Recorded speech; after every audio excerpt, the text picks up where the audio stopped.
how much of this stuff you leave in and how much you leave out. Because I guess you have to listen. Because I don't listen to the show. So. That's fair. How nice of you. What? I don't need to listen to it. I'm sitting here. I'm doing it. You lived it. Yeah. I'm living through it. Despite you're barely living through it, Tommy. Soon I'm not going to be living through it. Well, if you keep forcing the salads down, you'll live Keep through forcing it. those salads are going to kill me. Just go back to burgers. It's fine. Yeah. Sooner you're gone, the better. Make sure the paperwork's up to date. You have inherit all this. Does that mean I have to do this show? You have to give a shit. Yeah, you have to continue. You have to give more of a shit. That's in our contract that you didn't sign. We don't have one. Oh, I didn't sign it. Okay, good. I'm glad. That's about right.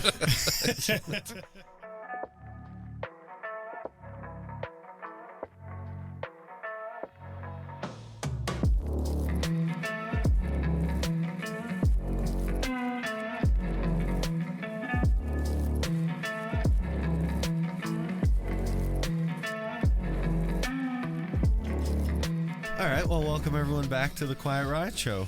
Hey, I hope you leave some of this stuff in. When I do. We do this. Usually, like either do as a intro or outro. You know, like just like the bonus track bullshit. or whatever. Yeah, it's always, some of the banter. Yeah, I think it's always ridiculous. I'm not entirely sure.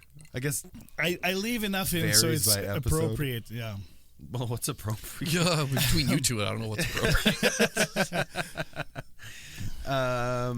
Yeah, welcome back. We're just over our 1 year anniversary of the show, so it doesn't fucking matter anymore. So now it's on to second year. Yeah. And year 2. We're diving right in.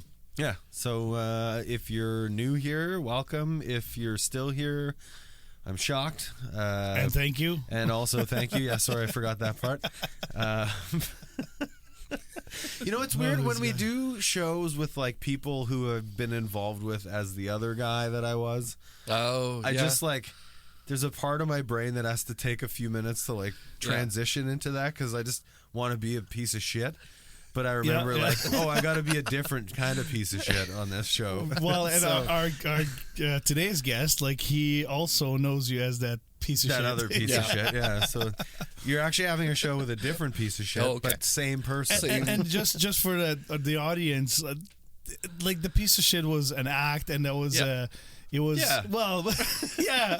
like that's like your what do you call it, like the persona, right? Like it was more of a persona. It was like it was an elevated, absurd version of my sense of humor. It was really actually just my sense of humor, but I was allowed to just be that. That's right. Well, and give it a boost too. So it was pretty anonymity. Fun.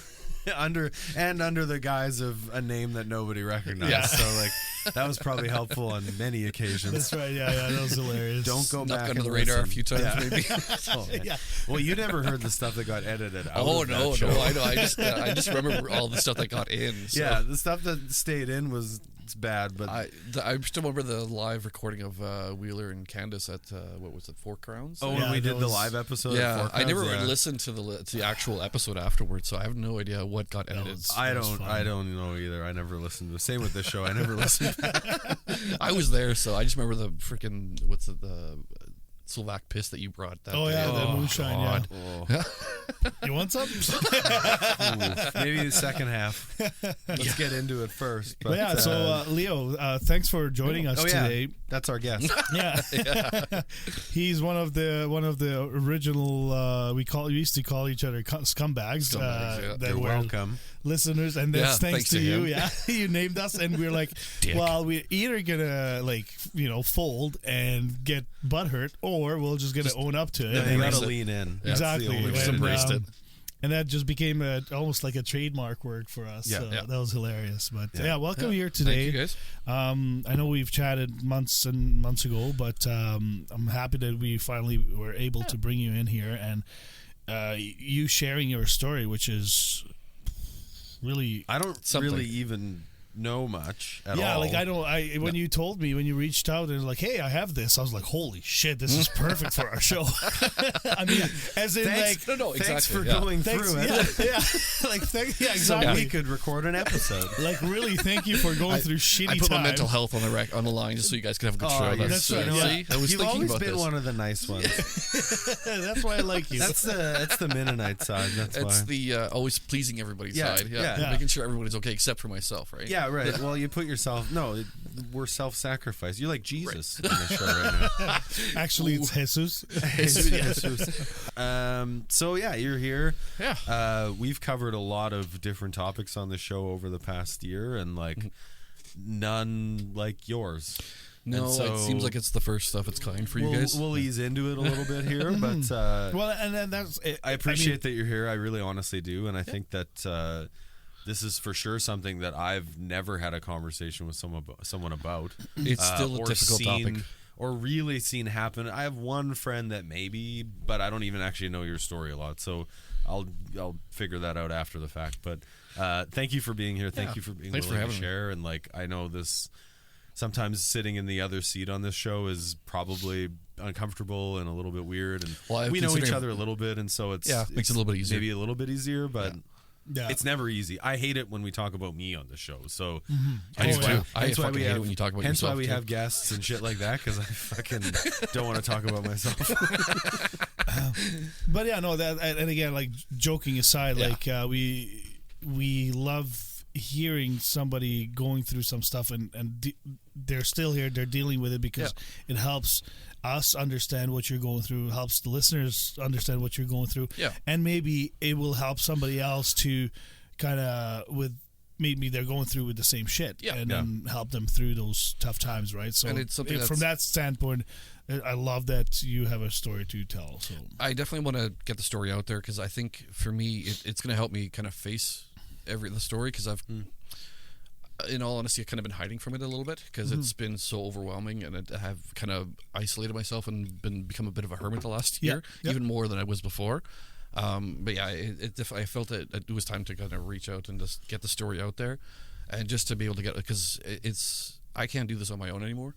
Yeah, that's the stage where I'm at, and I need to. Nor do you have to. And I'm doing everything except for going to therapy. So we're going to tell you should, but it sounds like you already know that. I have a sister who's a therapist. Yeah, she's very much pushing me in that, gently nudging me. She knows how to nudge me without pushing me too much. Hey, go to therapy.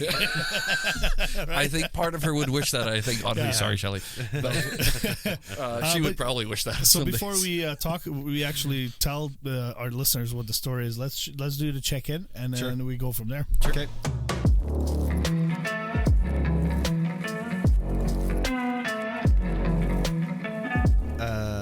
Well, let's start with you, Tommy, seeing as you started this mess. Yes, doing okay. That's not how the check-in system works. I'm about a 5. Ooh. Yeah, that's not great. No, I'm crashing. From the last 2 episodes ago, it was that was a 9 or whatever, and then 7-ish, and then run a downward spiral. Yeah, it's a little bit. What's that about?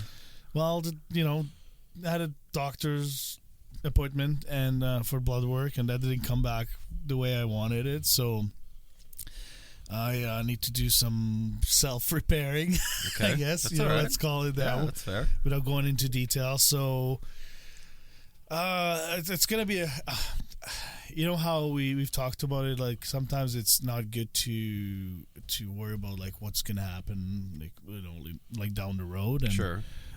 Because it doesn't really help. Like, let's just live in the moment and try to focus on what's now.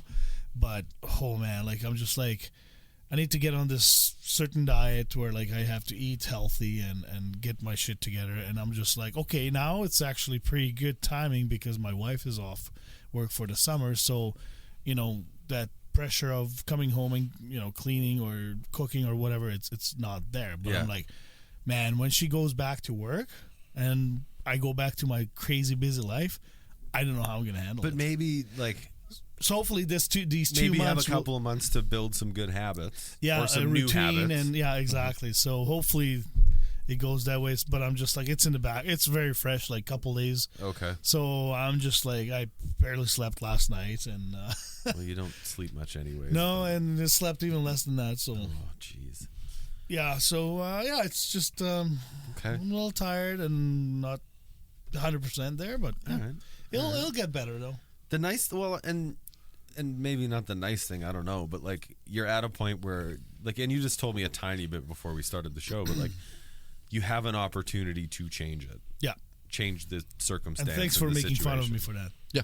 Yeah, that's what we're here for. Yeah, and I love that. I like even told my coworkers. Stupid? Why wouldn't I? They're just like, oh, sorry. I'm like, no, man, dude. Like, I do the same thing to my coworker. Where like make fun of him eating a salad. I'm like, you guys better make fun of me eating salads too. I will make fun of you 100% forever. Yeah. But we support you. That's right. Yeah, exactly. We're real friends. We talk. We talked about it. It's real. That's what a real friendship is. What did your wife say when she came down here and I said something mean about you? And she's like, I know. That's how you guys say I love you. You told him to fuck off. That's what. I told him to fuck off. Or something. I don't know. It's like, I know that's what I love you means. Yeah. So. Okay, that means that my coworkers must really love me because that's what they tell me every day.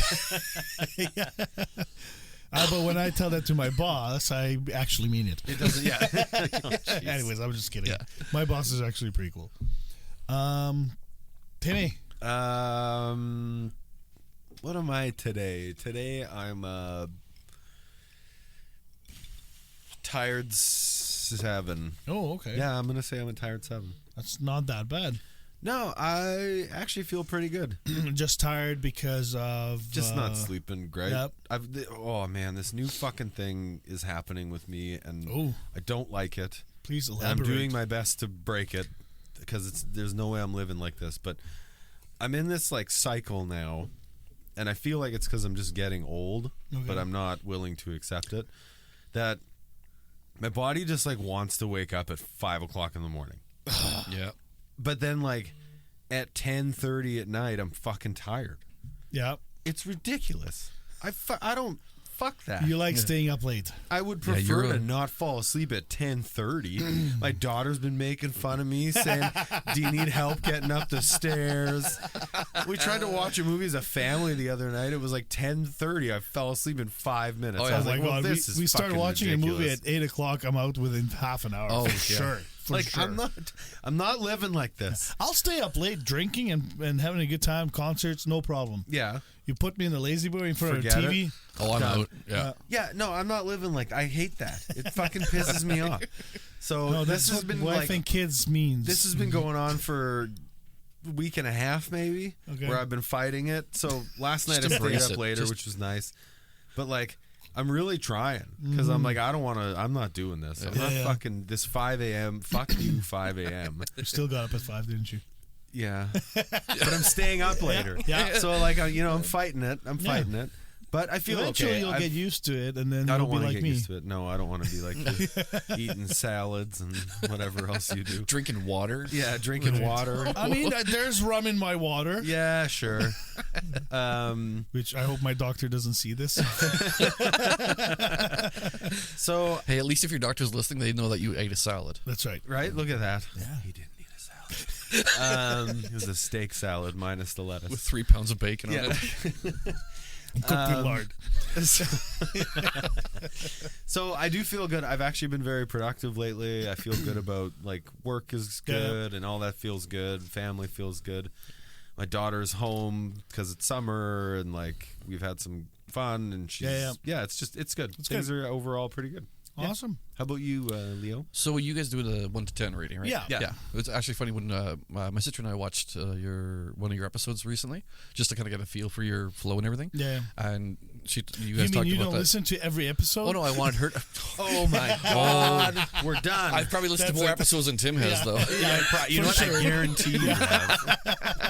No, I'm just kidding. But when you guys were doing the check-in on that one too, that's what she does with her clients actually too. Yeah, so that's actually sweet. She's like, oh, that's great. That's a good idea. Awesome, what is it? 1 is the worst, and 10 is like great on cloud 9 kind of thing. Yeah.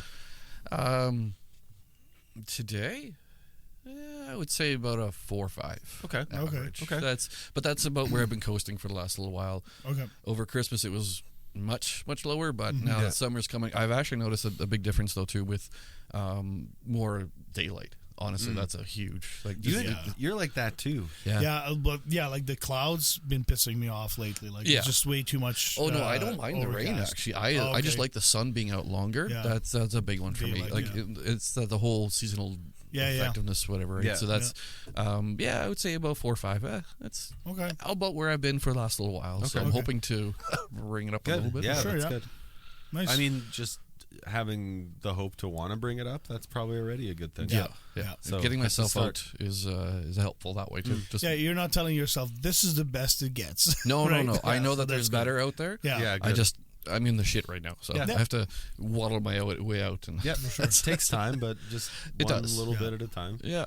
And like for me, it like I don't swing numbers very quickly, but like if I'm a 4, I can find my way to a 4.5, and then like you can climb slowly, and like even moments, it's like, oh, that moment itself, that hour, that day, that week was like more like a 5 or a 6, and like then it might go back down, but like find those little moments, and like that's what carries you through to the next one. I try to find like little good things about every day a little bit. Right? It's like something really good to happen at work, like that makes you feel good. Okay, that bumps you up, that helps you for the ego for the next day, right? Yeah, that's good. But if you wake up in a shitty mood, that's ruins the whole day. It's tough to recover from a shitty wake up. Yeah. Well, and like so lately, I've been trying to really focus on I really like, and this comes more from you and from your wife, manifesting something, right? Like you want to manifest the good, the happiness, right? The positivity and stuff, and I've been trying to like just always look at like the good in the shit that's happening to me, right? So even like with me going through this health thing, like at least, okay, now it's scary and I could be sad about it, or I can focus like, okay, I do want to spend time with my kids in the next, 20, 30, 40 years or whatever number, whatever my number comes up, right? But so this is the time to do something about it. And hopefully it gets better, right? I'm hoping for the better thing. So I do tend to jump up and down. I get affected by any little shit, very easily. And I'm one of those like, what do you call them? Like when you act like quickly on snowflake. That too. Joking. You're very reactive, I guess, right? Yes, yeah. So like snowflake. If something good happening, I'm like excited. I started making fun of him earlier. I can't stop. That's right. We're locked in. It's ongoing.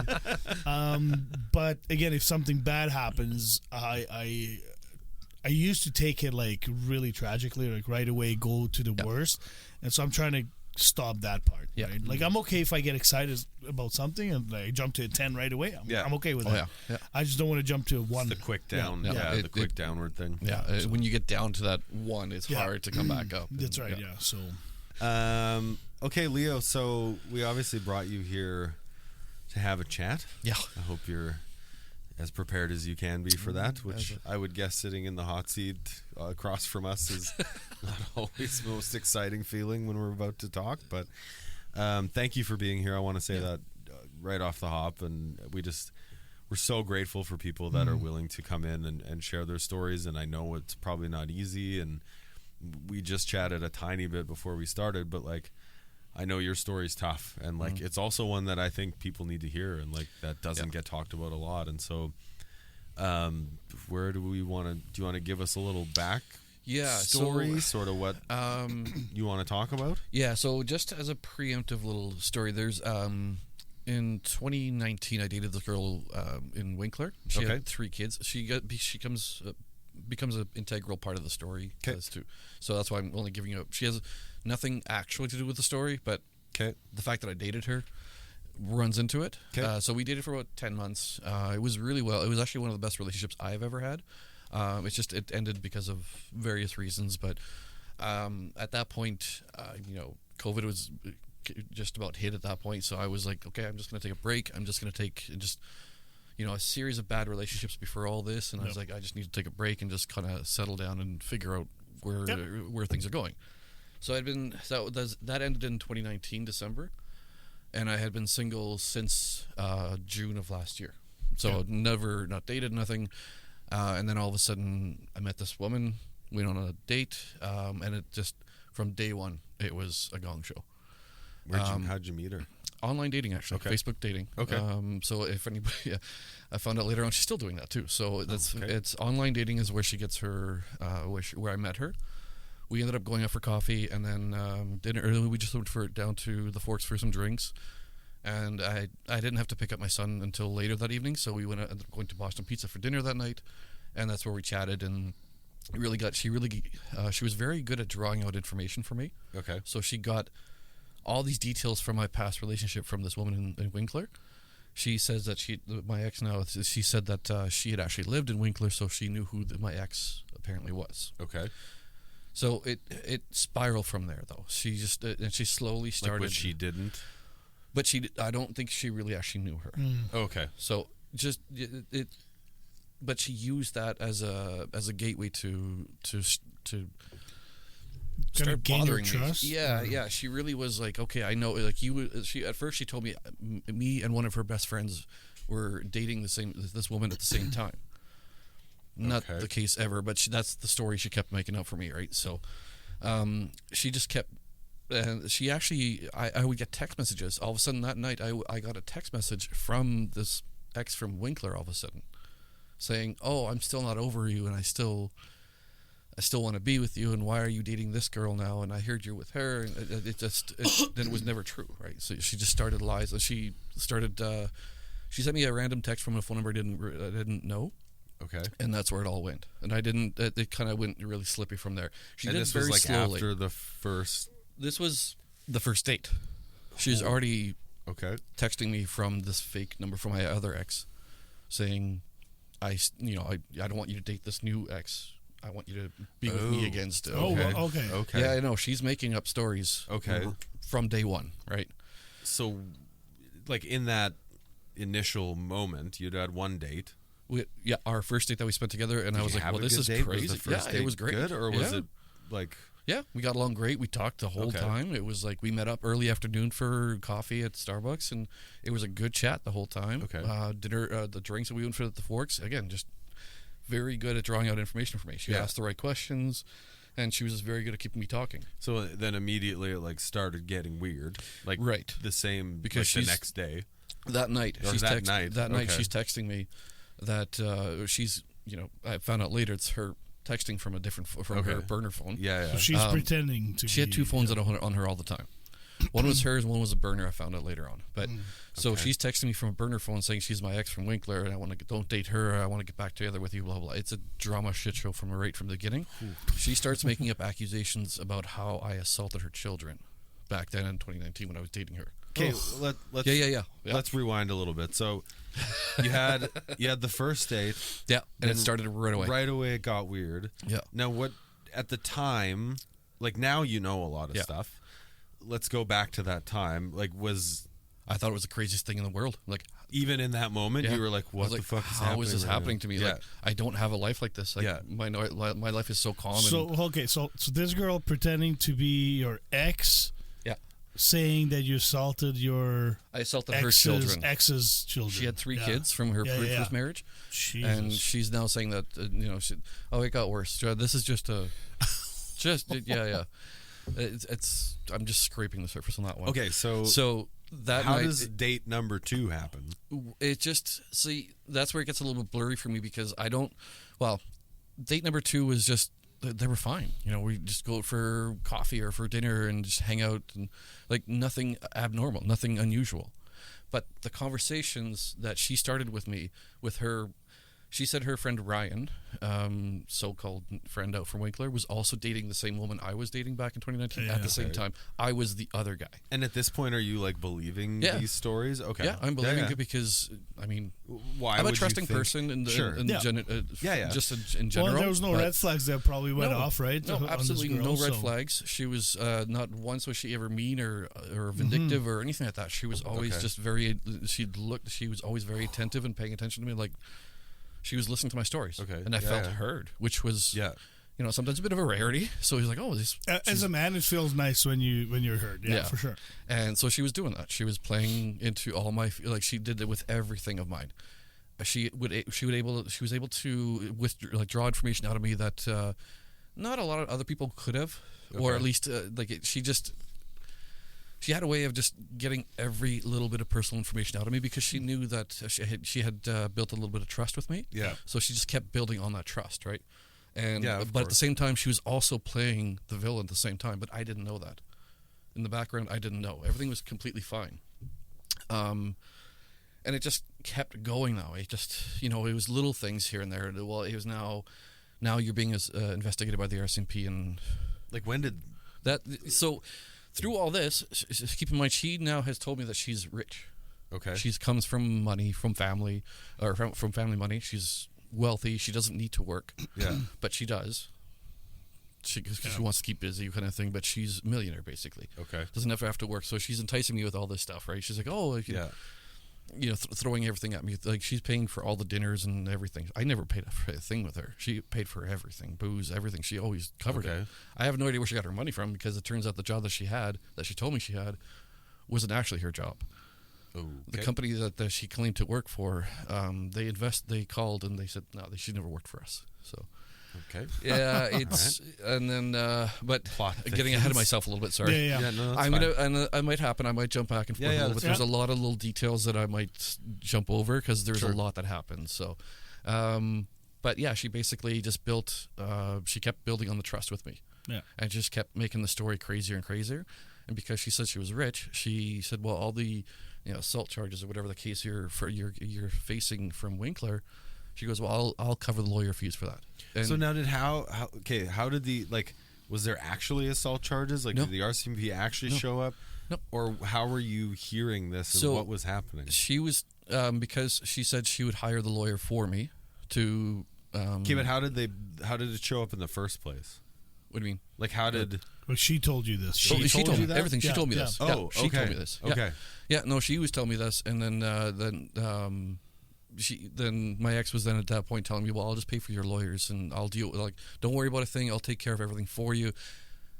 She did what my sister calls trauma bonding. Yeah. Oh, yeah. Yeah, I mean, that's hey, like, you're gonna be in shit. Don't worry, I got you covered. So you're like feeling secure now. Yeah, that's exactly what she did, right? She made me feel secure. Sorry, my sister sent me a few things last week that talked about, like, the definitions of, like, trauma bonding and what she was doing to me. Yeah. And it was, man, I like this guy. 100%. Right? He's very prepared.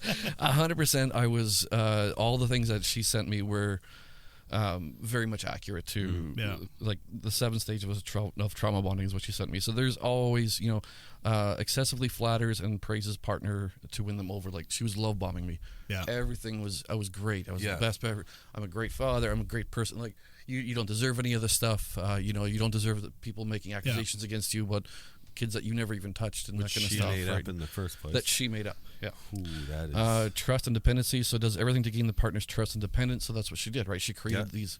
At the end of the day, she created 15 fake personas. 15? 15. 1-5. Jeez.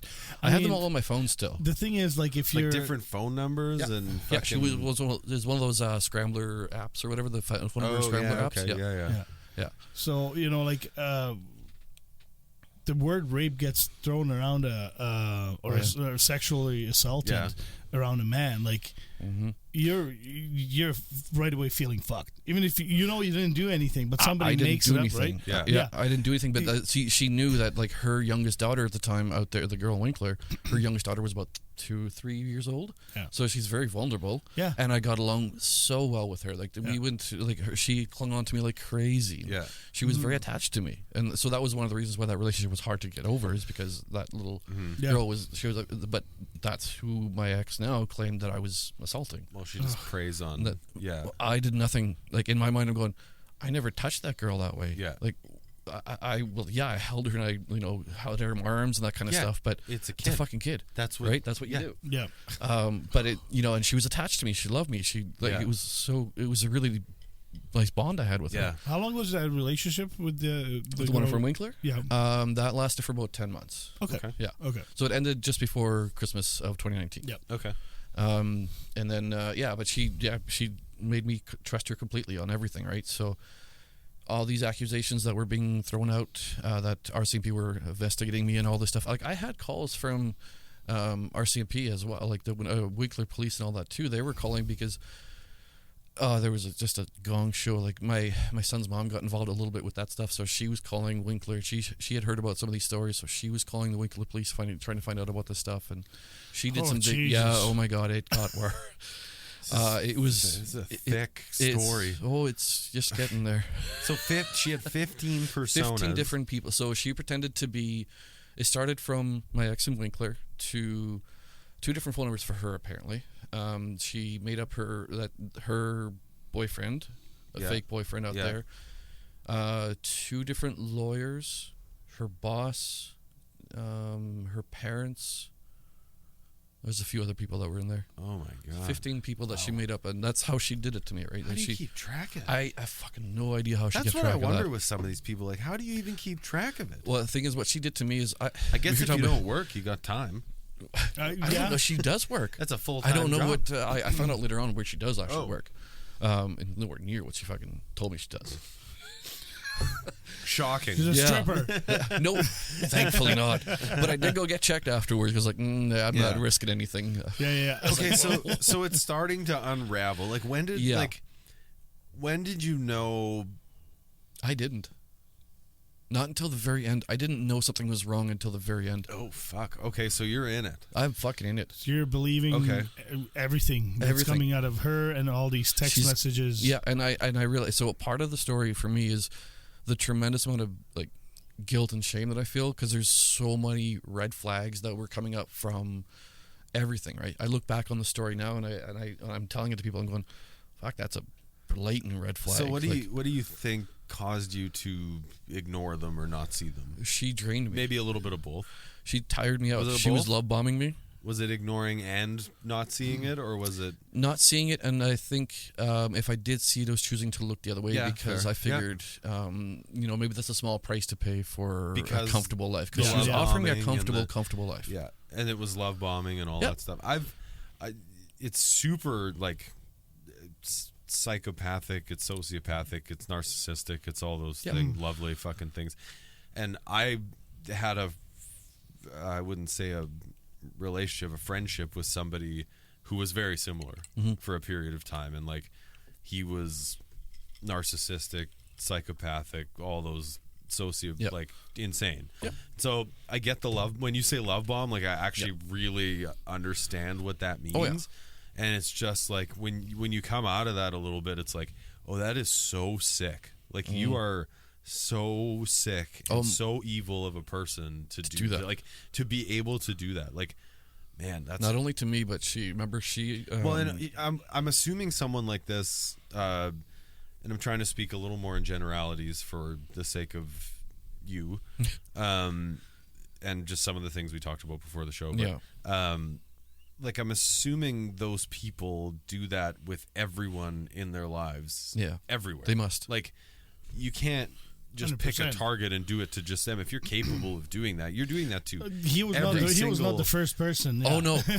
No! Okay, I'm not the first, and I wasn't the last. Yeah. And there's Okay, let's get a timeline here. Sorry. Honestly, this is fucked. I'll tell you right off the hop. I'm sorry, fucked is a bad word to use for this, but like this is fucked. What is the timeline we're on? 8 weeks. Oh, really? This is also part of what I'm dealing with, right? Because it took her that little time to fuck me up that bad. I met her June 10th. What she does. I met her June 10th last year. Yeah. And July 26th is when my sister pulled me out of my house to get me out of that situation. Yeah. Oh, 8 weeks? Yeah. 7-8 weeks. Yeah. It didn't take long. She started very subtly, right? She started slow. Yeah. And then all of a sudden ramped it up. And then once, these assault charges from the RCMP from Winkler, obviously those aren't real. Someone called CFS, an anonymous phone call, and that's what tipped off the RCMP investigation. Sorry, that was the detail that tipped off the RCMP investigation.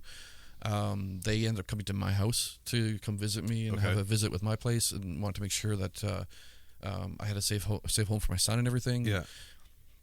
Providing the claim against me at CFS was that I wasn't providing enough food for my son, wasn't providing clothing. Where's your son from? Which relationship before Winkler? From a long time ago. Okay. Yeah, he's 13. So that was okay. So this is long before. This ex that I'm talking about now, she's still in my life, obviously, but that was from a long time ago. Okay. Yeah. Okay. But yeah, they went to visit my son at his school. They pulled him out of class, and they started asking him about how his life was with my house and everything. And then later on, do you have full custody of your son? Or no, my son's mom has the custody. Okay, yeah. Yeah, so they went to his school though, and they pulled him out. I had a conversation, which my kid's on the autism spectrum, so that already to him was a lot. Yeah, and then. Which caused a huge fight between my son's mom and I as well, because she's protecting him and I get it. She's looking after his well-being, and she should. That's exactly what she needs to be doing. Mom. That's what moms do. Yeah, Mama Bear. Yeah. It turns out like it caused a fight with her and I, obviously, and then CFS was called again, and they went to my son's house that night, like 10 o'clock at night that same day, and interviewed him again. Made his mom and her husband step outside. And they had a conversation with Gavin again because, they said, well, we had a call that you were apparently, you were punished for having told your parents what happened that you got pulled out by CFS. Now, is this like all lies? Yeah. Or yeah, it's all. I mean, the fact that CFS actually did go to his school, and they actually did get involved. They actually did legitimately come to my house. Yeah. There had been an accusation made about me making an assault to somebody in Winkler. And they had to go investigate that as well. Now, see, that was the other thing, because she used different waste of resources. Oh, that's too. Right. 100%. Because I'm in Lorette, so I had the Steinbach CFS come visit me. Okay. My son's mom lives in East St. Paul, so she had Selkirk CFS. Yeah. And then Winkler CFS had to get involved because there's claims made out there. So she's spreading the shit around, right? So it's not, she's trying to cover her tracks as best she can when she does this. Yeah. But, and again, the CFS stuff, they can't say for sure that she did it. That she's the one that called it in. Say, no, sure. It's anonymous for a reason, right? And it has to be there. Enough things point to the same thing.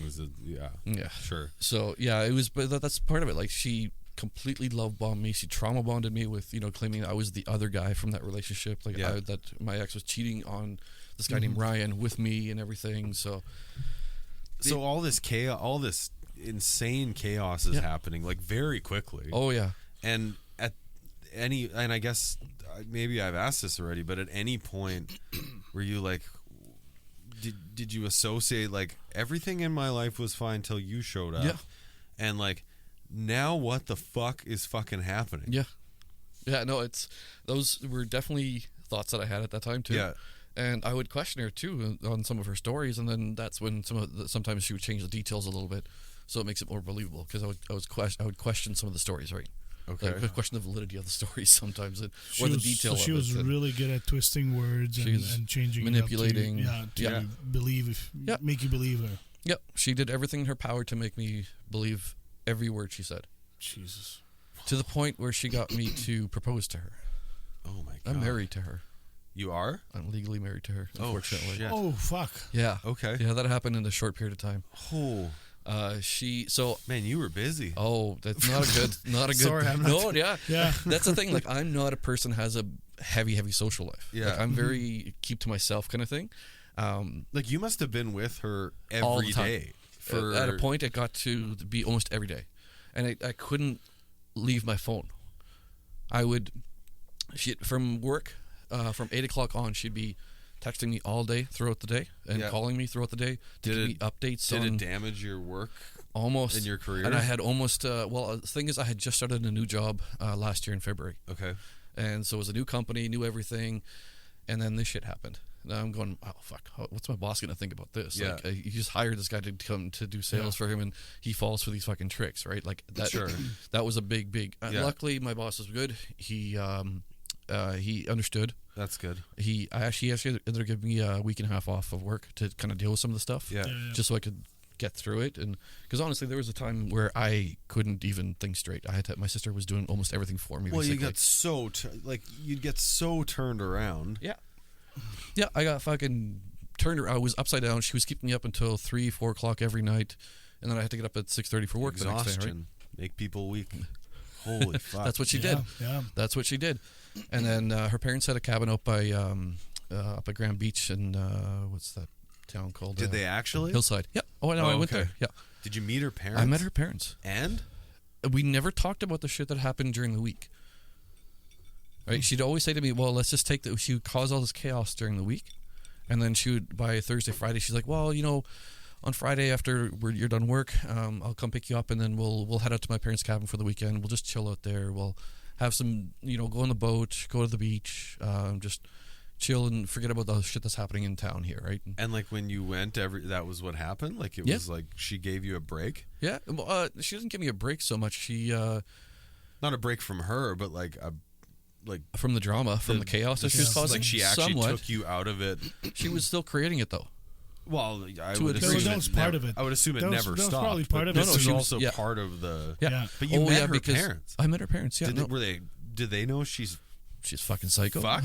Like, it's your kid. Bitch. They know that she has problems. They know that. And I think... Was there stuff before this they've been witness to? And maybe we'll do that after the break, but like... There was stuff that they knew about. Basically, her mom once told me that their dad was Santa Claus 24/7 for the girls. Okay. Like he bought them anything and everything they wanted. Okay. So they got away with murder, basically, right? And she absolutely continued the story all the time. Okay. It was on the weekends, but she always made me feel like she was my savior, right? She was making me feel she was protecting me. You believed she's a good person, and you also believed that there's all this shit happening in your life to you. She also knew my naivety when it came to the legal system, right? I never dealt with any of the legal stuff like that before, so I had no idea what to actually expect or what to do. Like, it's like nobody knows unless you have to deal with it. You don't know that shit. Yeah. And or else you go to law school. Well, and then found out later on she's clearly so much money. Or if you're like my wife, if you watch Law and Order, then you. You're good. You're good. Yeah, you're just a detective from now on out. Yeah. No. Everything that she did was to build up my trust, and then she would also create the chaos around me, but then protect me from that chaos. And then she knew how to manipulate it. Yeah. No, so, that weekend, I remember she ended up, because all this stuff was happening and these assault charges were on me. She ended up making me stop my visitations with my son. Now, there wasn't actually assault charges. No. Okay. It never was. Okay. None of that ever is a thing. So, like, there was never actually any charges. No. There was never any. There's you. nothing. There's never any investigation whatsoever, because I have legitimately spoken to RCMP and Winnipeg Police now. Okay. And there's never been any sort of. I've never come up on their radar before. But you believed it because CFS was involved, right? CFS came to my house, so it felt real. I mean, that's fucking believable. If CFS shows up at your door, yeah. I mean, if somebody's coming at, knocking at your door, asking you, does your son have enough food in the house? Is there enough clothing for him? Is he looked after? Like, are you a decent father? Like, the shit that she knew that I was in a bit of a vulnerable state already. Yeah, and I mean, even if you're that. not like that, CFS knocking on your door will make you feel like a shit. So did person, you like during that first little bit? And I can't believe the timeline of this is so short. During the first 2 weeks, did you like when CFS showed up? Like, did you start to question yourself? It must have beaten you down. Like, absolutely. That's the only way it works for her, is like if you actually are becoming beat down. She's completely, and when I was completely knocked down by all that stuff. Yeah, she knew it. She literally would get me into tears. Like she would, and then build you back up. Build me back up. She would tear me down by doing the shit behind the scenes, and then build me back up to build that trust. So I believed everything she did. The level she was isolating me from my family too. Evil that some people are capable of. Well, and shocking. And not to play up her side of the story, but these people are probably so fucked in their head. Oh, they are. They need to ruin your life in order to make themselves feel good. So they can feel good that they're taking care of you. Create a shitty scenario for you. Well, and that's the thing. Like I with the person I went through some of that with, like, I actually believe at times they think they're doing the right thing. Yeah, they do. Like they actually believe. Yeah, I should show you a message. They're doing the right thing. One of the last text messages I got from her was, "I know I have problems. Can we talk this through?" That's a fucking understatement. Yeah. Yeah. Oh no, she's problems is my car tire's flat.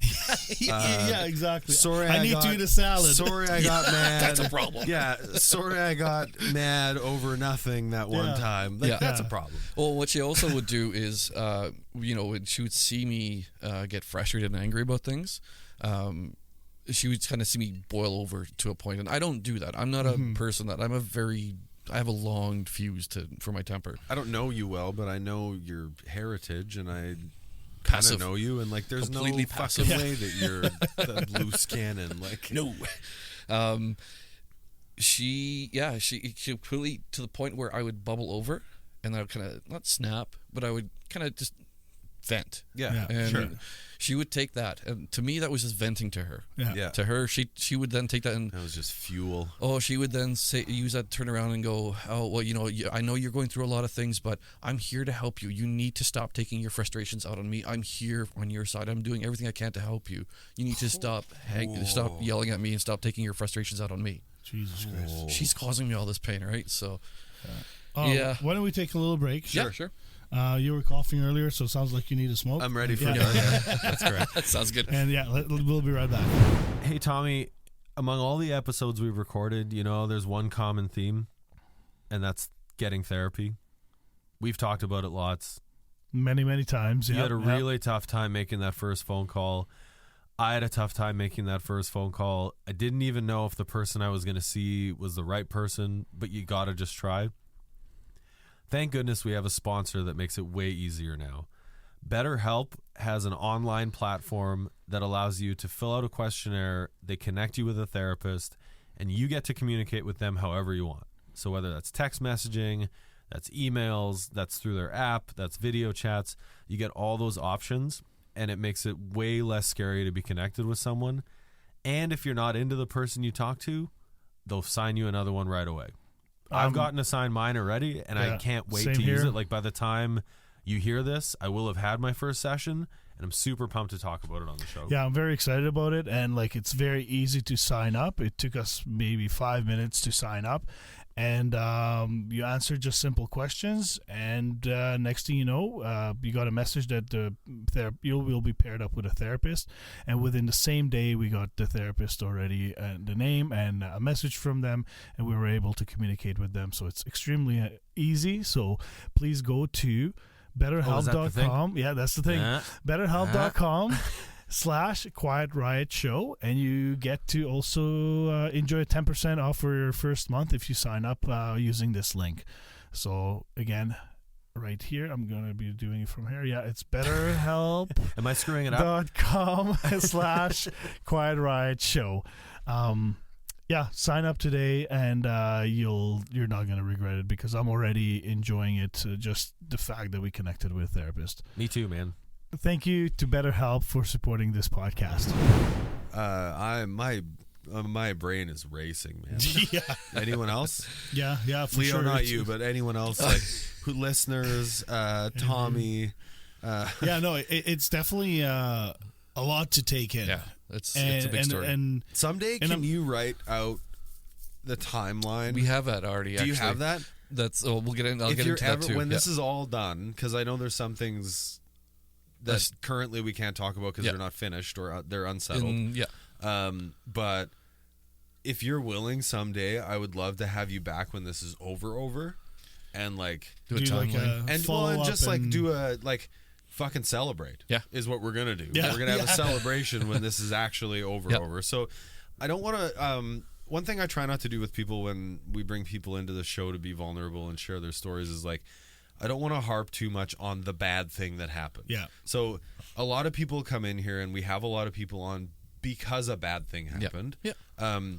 Part of what we want to do on the show is be vulnerable with our bad things that happen. And so we want to make that part of it, but we don't want to make that necessarily even the full focus of what we're doing here, because the whole goal of this is that, yes, we can share our bad thing, which I think is a sign of strength in men, being able to feel vulnerable and being able to feel comfortable to share your bad thing, but also like how you're still here.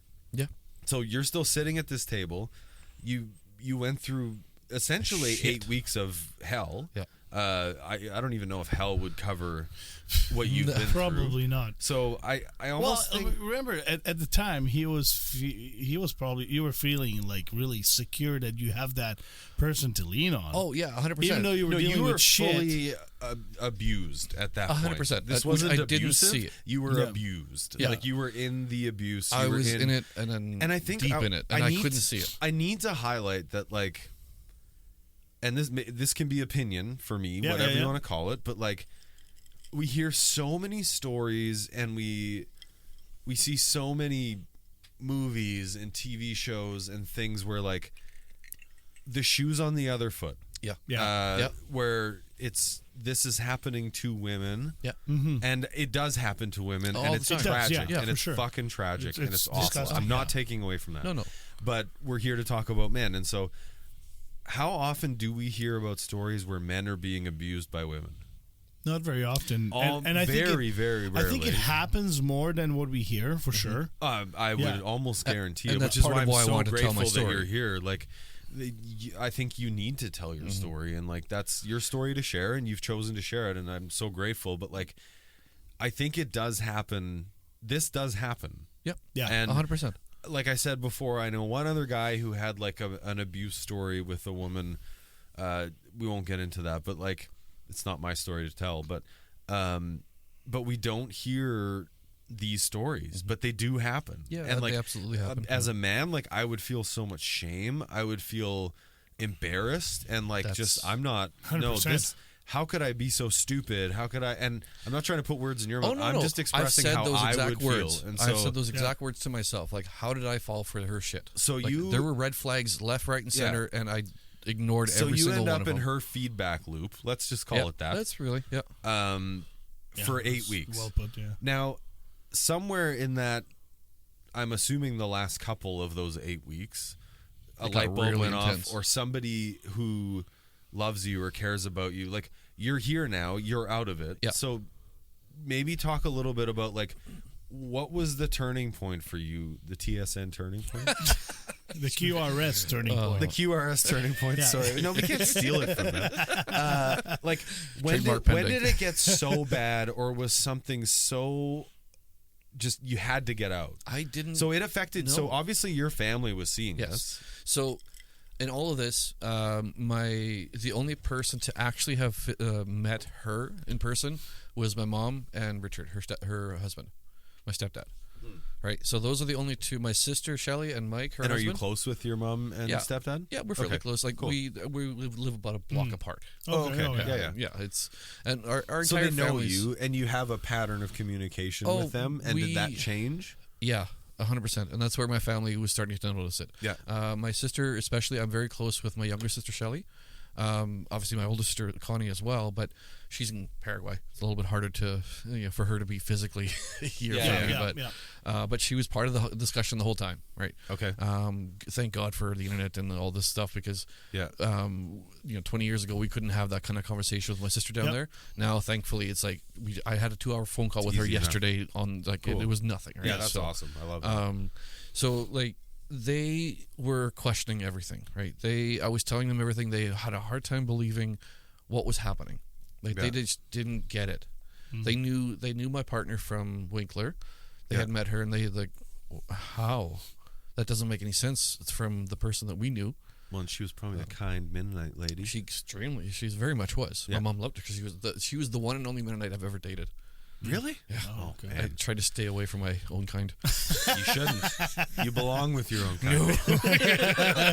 There's too many of my own kind around. Okay, fine. You and I, my wife is half Mennonite, so right. Oh, that's half. That doesn't count. No, it counts. She's actually probably more Mennonite than I am. Yeah. I've talked to her. She's very, very Mennonite. Yeah. It's the fucking best. But anyway, you have tattoos. You're not. She does too. Yeah, but yours are like very visible. Well, this is true. This is true. You're just there's some stupid tattoos too. There's some you've deviated from the good path. I'm the black sheep of. So am I though. That's all my family's in Paraguay. So your family was starting to notice. Yeah, How did they approach you? What was that? What did that feel like? Because you're probably still lost in it at that point. 100% lost, yeah. And there was actually a point. Did she work hard to turn you against your family? She worked hard to turn me against Shelly. because she knew that Shelly and I are tight, fucking close. Yeah. And she knew something. Like Shelly knew something was up. Okay. Mike, her husband too, Mike. You mentioned that she's a therapist. Yeah. So she could see some signs probably, right? Yep, absolutely. Yeah. She saw. She had a hard time believing what was going on and everything. So there was a lot of, and this is part of what I'm also having to come to terms with, is there was also a lot of, let's say, strong arguments between my family in the background that I didn't know about until after. Yeah, okay. Because of what was going on. Yeah. Because as much as I love my mom, she absolutely 100% believed everything I was in, right? And they didn't want to believe that, like, Shelly and Mike had a hard time believing that that this was all real. Oh, okay. So they had their doubts. They had their own. I learned later on that they had been digging and digging and digging for a long time. Yeah, okay. I had been stressing the shit out of them. My sister ended up what is she? She took one of her bushes out in the backyard last summer, and she just stripped the damn thing down and burnt it because she was like, I was ripping this bush apart, stressing out about what was going on in my life. Right? Yeah. So because. My ex was showering me with everything. She was promising me new trucks and big houses, and I didn't have to work if I ever wanted to, or if I wanted to just work and just to have a hobby. Yeah. She's building a comfortable life, right? Yeah. But so my parents and my family thought something was Sounds lovely. Yeah. I don't have to work. Too good to be true, though. Yeah, well, exactly. That's the problem. That's unfortunately, that's it's part but of when what you're in it, and it's and well, you can't see a forest and it's from a happening, tree, right? Because she, like you said, she was paying for dinners and everything. Yeah. So she was backing it up in my mind. Yeah, right. She's and she got really good at that. Yeah, she got very good at that. How? Who knows? But she's just very good at manipulating the conversation and steering the conversation to go the way she wants it to go. And I started seeing red flags too, because when we were out at her parents' cabin in Hillside, we were visiting with friends and family out there, and she was starting to tell friends and family that we've been dating for a long time already. Oh, so she's lying. She's starting to lying right to my face. You're hearing lies, yeah, okay. And I was like, that's not. But she's like, oh, my family won't understand that, because we got married so fast and kind of thing, right? But because that was another thing, I just wanted to kind of go back to that one a little bit. Sure. She because I don't even remember proposing to her. This Maybe is another you thing might that not have. she says I did. That's okay, and that's right. But she got me completely blackout drunk. But that also night. everything she says is a lie. So, yeah, right. What does that actually mean? Right. So, but then at that time, she's like, "Oh no, my parents have cameras at the cabin too. If you want to see it, and there's audio of it, everything. My parents heard you and everything." I'm like, "Sure, I'd love to." Okay. Well, see, and I should have said that, right? But you're in it. You're not. She's got you to a point of weakness where you're not. Oh, 100%. You're not going to confront. At that point, I'm very much trusting her. And right? you're not going to confront her because you're not even. I didn't want to be that dick who's like questioning everything that she says. Well, then she'll make you feel awful. Yeah, because when she had when she did lay into me about pretending that I was taking my anger out on her, she was very good at taking it out on me. Right? I should have questioned more. That's part of what I'm facing. Right? But you're kind and you're passive, and so. Yeah, kind and passive. And I trust easily. You might have asked questions, but you probably would have left it at that. I believed didn't everything. want an argument. You didn't want to fight. No, I didn't want to fight. I'm not I don't like fighting. I don't like arguing. And so especially I believe. And these people, they leach on people like Leo, right? Also, she knew how to manipulate. Yeah. Like you're way out of your league because up against what she's capable of. 100%. Yeah, and I never even knew that people out there there were people out there like this. You would never want to, or you can't live a life believing that that's what people are capable of. Because you know what, most people aren't capable of that, and most people will never ever do that. Yeah. Like most people would hear this story and go like, how? Like that's where I'm sitting at this end of the table, and I'm like, I'm confused. Yeah. Because it's so hard to grasp that someone's capable of doing that such evil thing. And then like the next thing, exactly. and the next thing, it's like, oh, you are just pure evil. And like I think only once in my life have I encountered someone who I would say is pure evil. And like until you have, you just don't know. Just like another example for like her trying to isolate me, right? She was trying to isolate me from my sister. She had to. Yeah. The sister was probably the hardest one for her. That was the hard one. That was because that's what brought her down in the end. Yeah, is not having. She didn't think that my bond with Shelly was that close. She just couldn't. Yeah, she underestimated how close we are. So okay, so that's where that was the limit point to where she could manipulate was you and your sister Shelley's relationship. Yeah, she would try to skip between all the time and make fights, right? So how did that come to be? So part of why Shelley must have stepped in at some point. Oh, she did, yeah. So part of why I wanted to bring the proposal up was because also keep in mind, my sister and Mike, I performed their wedding ceremony. Oh, cool. Okay, so nice. I was joking. Ordained. I married my sister. Like a good Mennonite. Like a good Mennonite that I am. Sorry, Shelley. No, I love Mike. He's actually so I performed their ceremony for them, and so I'm obviously extremely fucking close. Yeah. And she knew. Okay. She knew how close I was. Yeah.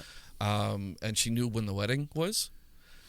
And she made sure to rush through that's why she started rushing her.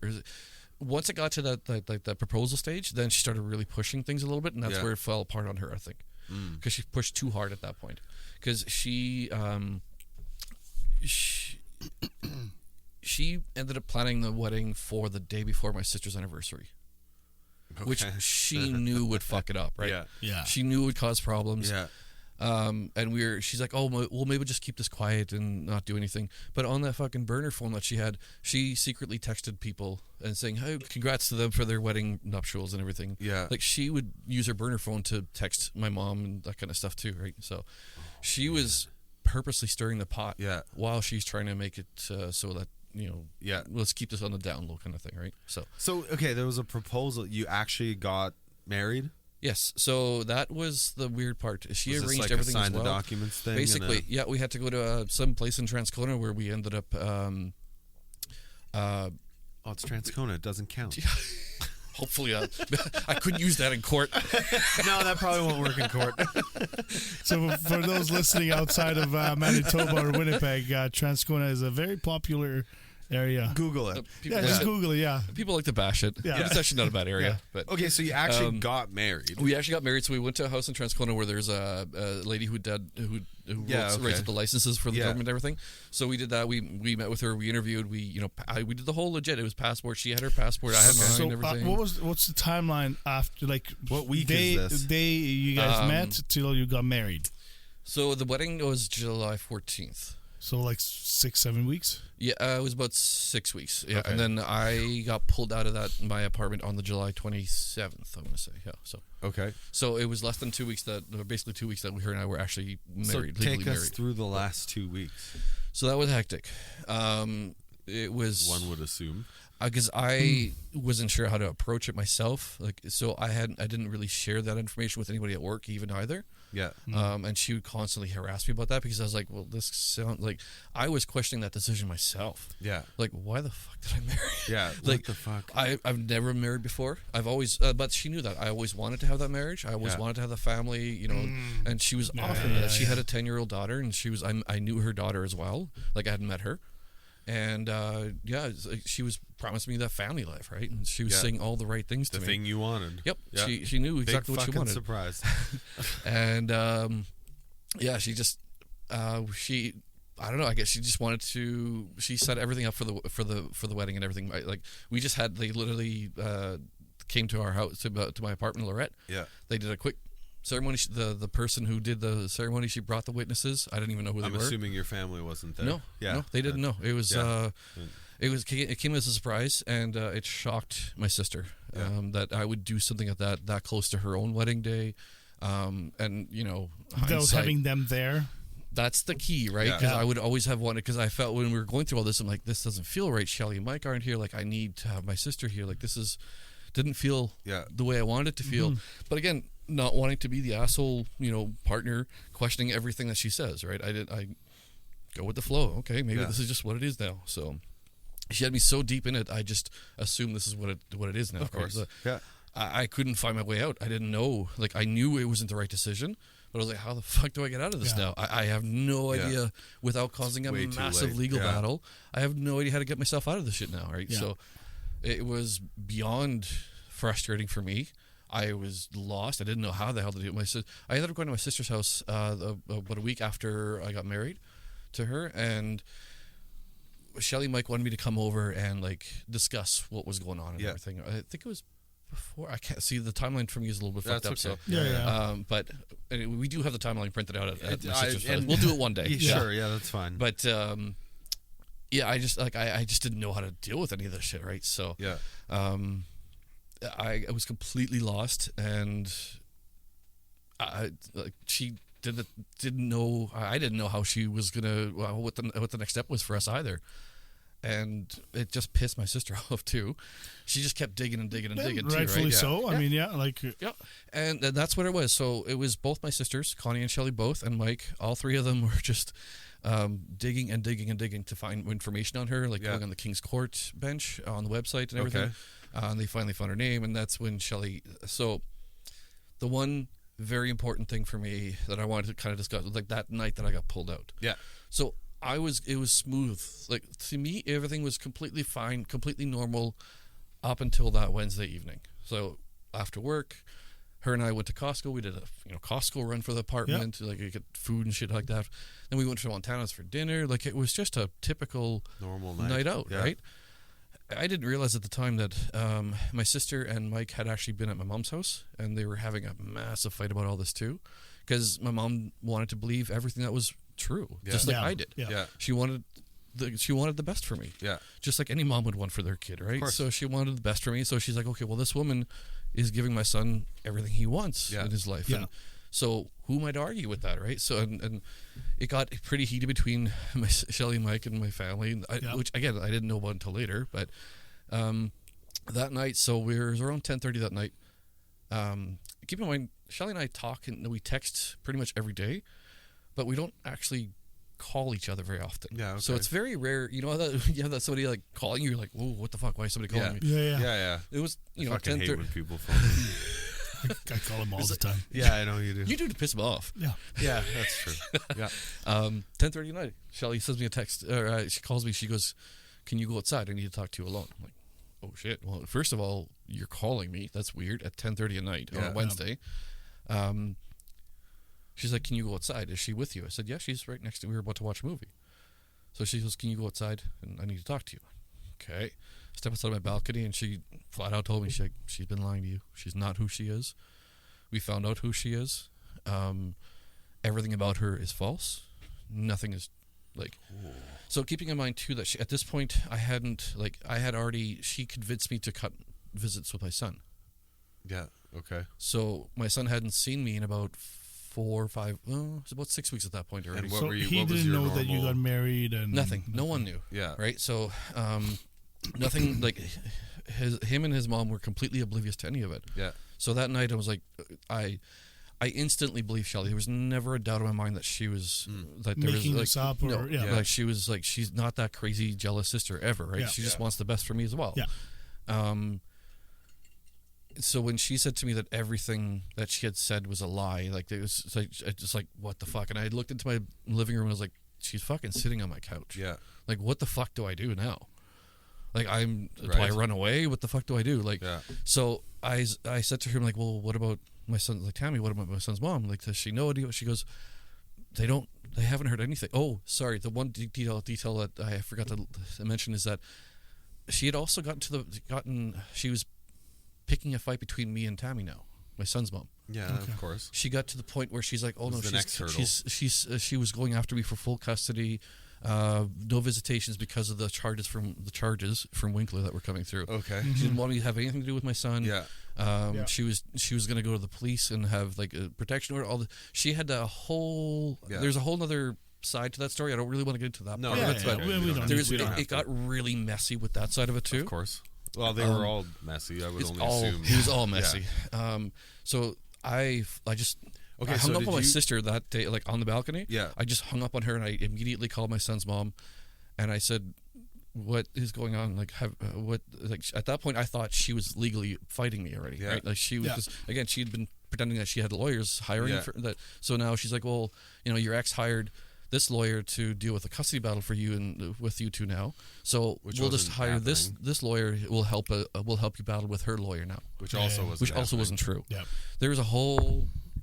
So your sister was like on the way to your house at that point? No. The Shelly's at home at this point already. She's at her house, and she lives in the city here. And Okay. I'm in Lorette. So, I called Tammy that night, and I was like, I just flat out asked her, I'm like, is any of this true? And she goes, what the fuck are you talking about? We haven't heard from you in 4 weeks or 5, whatever it was. And she goes, we have no idea what's going on. No one knows where you are. I was like, oh shit. Yeah. So that was probably the second red flag. That the first one was obviously her sister. My sister calling saying it was all like everything was a lie. This was kind of the second. Like you finally first truth in a long time that you heard. That was the first truth I'd heard in a long time, and then when I got told we don't know, like we have no idea, we haven't heard from you in months, or weeks, we don't know where you are. Yeah, I was like, oh fuck, like this is messed up. Yeah. So I ended up having to go back. I walked back into my apartment, and I felt drunk. Like I couldn't walk straight. Yeah, I couldn't think straight. I was a fucking knock in the head. That's completely. Like in my mind, my life had just shattered to a million pieces, and I couldn't figure out how to pick this up. And what do you do, right? Like my life the rug just got pulled out from under me, and I had no idea. So what did you do? I after a few minutes of trying to collect myself and make sure, like, I had to throw up I had to go to the bathroom and like throw up because it was just so nauseating. Yeah. And I was standing in my kitchen, and I was looking at her, and she's like, "What the fuck is going on? What is happening? Like, what did your sister say to you?" And I looked at her, and I'm like, none of this legal stuff is true. I said, where's the lawyers and all this shit? I said, I just talked to Tammy. I said, and she has no idea what's going on with any of the legal stuff. She said she hasn't talked to any lawyers. I said, nothing is true. And she immediately flipped out. She's like, what the fuck? You just believe your sister over everyone anyways, blah, blah, blah, blah. She grabbed her purse and her 2 phones, and she ran out the door. And I was fucking terrified at that point. Like, well, no shit. She was angry. I had never seen this level of anger, because she went from being just a normal person to just psycho and just a heartbeat. Was psycho all along, but I saw it. Now it's my eyes got everything was open. working in her favor. Now it's coming out. Now it's coming out. Oh, so, fuck. My mom thankfully lives down the street. Okay. So I called her. I'm like, I need somebody here. Like, I was devastated. I didn't know what to do. And I was talking to Shelly. I called Shelly back, and she's like, do you want us to come over? I'm like, yes, just please come over. Yeah. And so they were there. Like, this is at like 11:30 at night, and they sped to my apartment as quick as they could. Thankfully, Mom and Richard were already there. By the time she came back to try to get back into the apartment, my mom she tried to come back. Yeah. So she tried to come back in, and she tried to force her way through. She said, because she threatened to call the police and the RCMP on me. She said it was. She's already showing all her cards. You know what she's gonna do. Oh yeah. And we just so by the time she came back, Shelly and Mike were already there, and my mom and Richard were there. She tried to push her way into my apartment. My mom ended up pushing her out a little bit, like touching her. Yeah. And then so she later on tried to say that my mom heard her. Yeah, of course. Of course. So,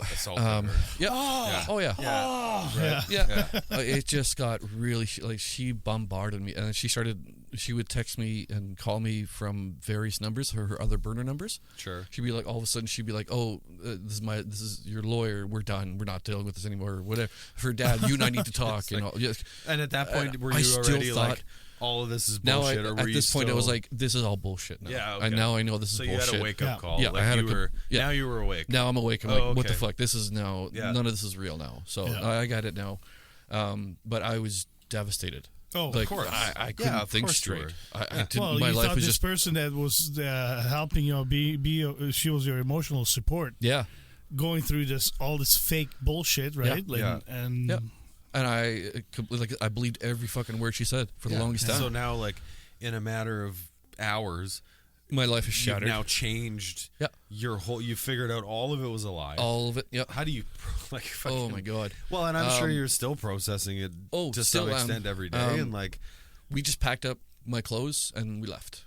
I packed up a bag. And was that your apartment? Yeah, it was my apartment. It's always been mine. She tried to take it over, actually. But also just get the fuck away. Yeah, exactly. Just get out. Yeah. We called the RCMP because we had them come over and we were telling them everything. So there's one constable in my apartment talking to me, and then there was the female officer outside talking to her. Okay. And they came over. We had the whole. I got to have the whole fun conversation with the RCMP that night and everything. And they asked, like, they saw that I was the victim here, and they saw that, okay, this is not right, and Yeah. So what we ended up doing is, thankfully, she really had nothing at my place, just her clothes. So we packed her bag. We threw all her clothes in a garbage bag and then gave it to the RCMP. Yeah, and they dealt with it. They dealt with it, and they gave it to her, and that was that.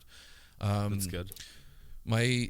So I was was she trying to play that? Oh, we're married. I have the right. Blah blah blah. Right. Obviously, yeah. She was doing all that, right? So and then at that point, so I decided, okay, let's pack a bag. I'm going to Shelly's house. Yep.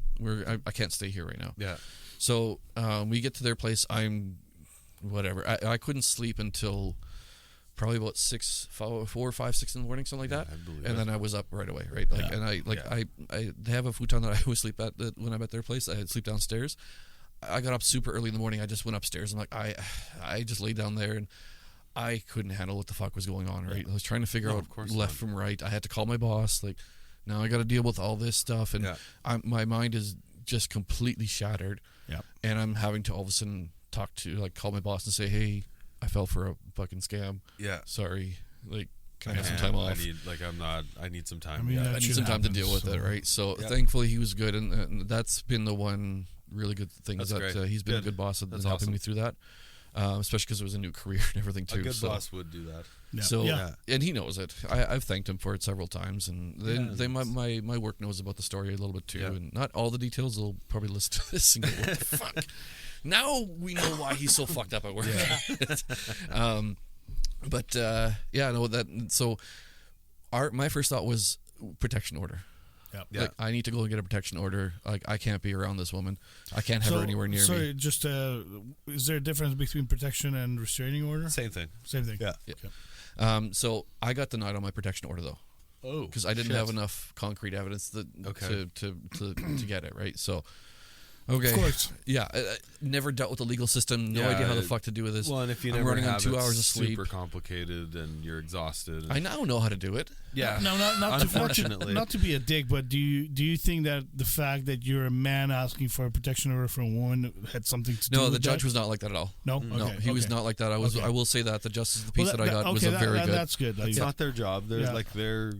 They're the highest level of people who look at the facts and make a decision. And you know what? That's a frustrating part of the whole story too, is because she ended up getting protection orders, and she got them against you, against me and my mom. Oh, fuck. Yeah. Okay. She got a protection order against me and my mom because of probably that contact. Yeah. She tried to make that as my mom assaulted her, whatever that. Bullshit. That got turned out. She ended up she was successful in getting a protection order against me. So I had to stay away from my apartment until I could fight that off, right? Okay. Well, also she has to stay away from you then, which is kind of good. Mm-hmm. So except in his apartment. She also didn't know where deal with the apartment situation, but well, she tried to take it over, right? So of course. And ever since that Wednesday evening, she for several days she would just nonstop bombard me, calls, emails, texts, everything. She sent me an email carbon copying an actual lawyer. Turns out it was actually one of her lawyers. Then saying that. So she knew a lawyer. She does know. Yeah. Now she knows a couple. There's one lie that wasn't completely allowed. He's a fun. I actually did have a conversation with him earlier this year. That same guy that she. And he's a dickwad, but that's pretty much every lawyer. Sorry, but.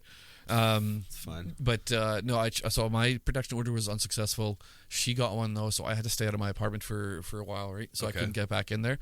I stayed with Shelly Mike for the longest time, actually, for about 3 weeks. I stayed 2-3 weeks. I was at their place. I was going to say, luckily you have good family that you had a place to stay at. Yeah, and then in August, that same summer, my mom went on a 4-week vacation, so they let me stay at their place while they were and in that time I was starting to fight the protection order, right? Because in that, so that happened on the Wednesday.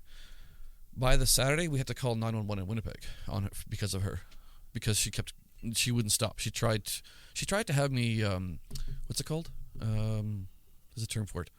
She tried to have me put into the Selkirk Hospital. Oh, jeez, really? Yeah, she tried to.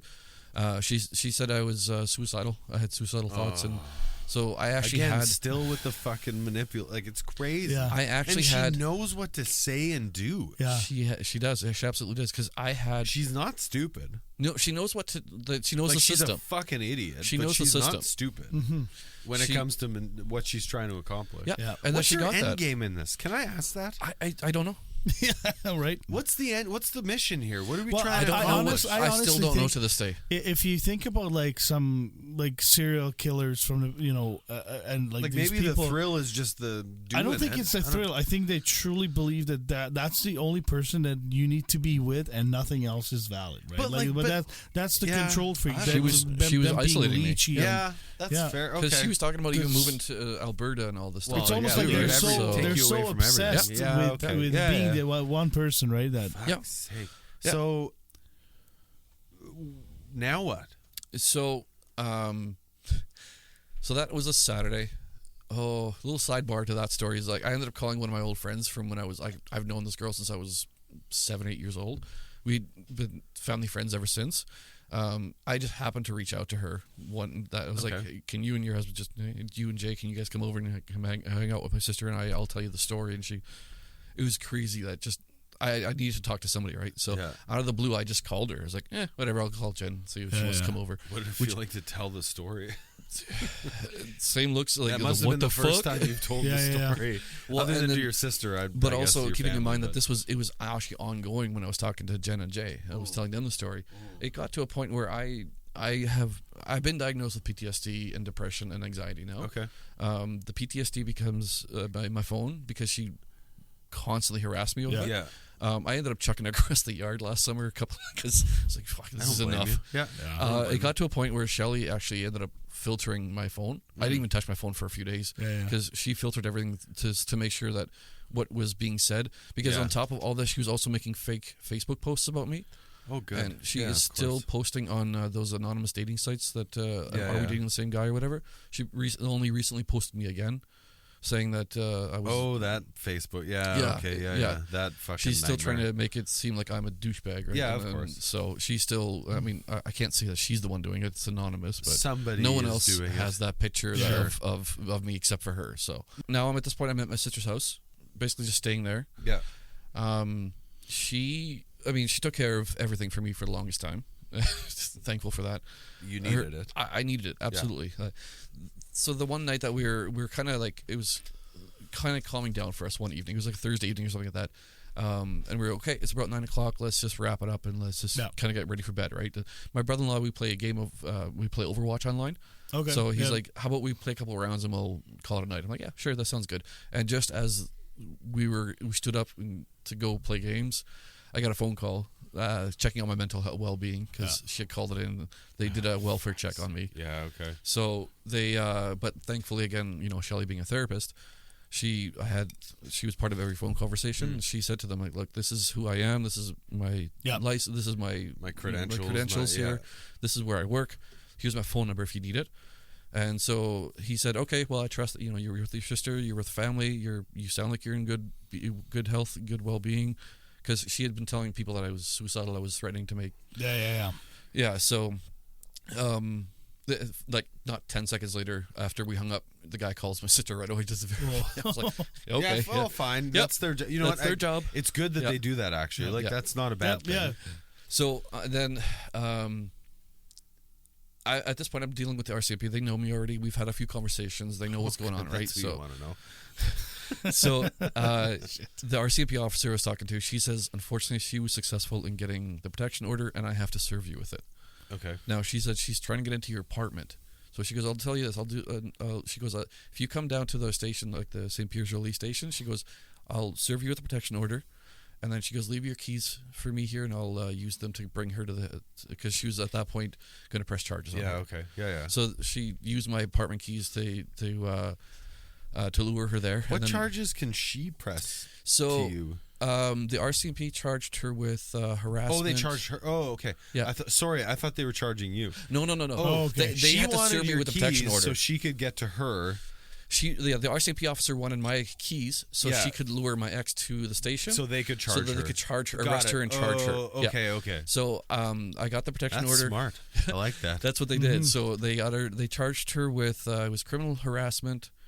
There was obstruction of justice because she would lie about all sorts of things. Yeah. There's about 4 or 5. I can't remember the exact charges that she was facing for me, but that's what they charged her with. Unfortunately, at that point, I couldn't get back into my apartment though. So she kind of won on that one. Yeah, shit.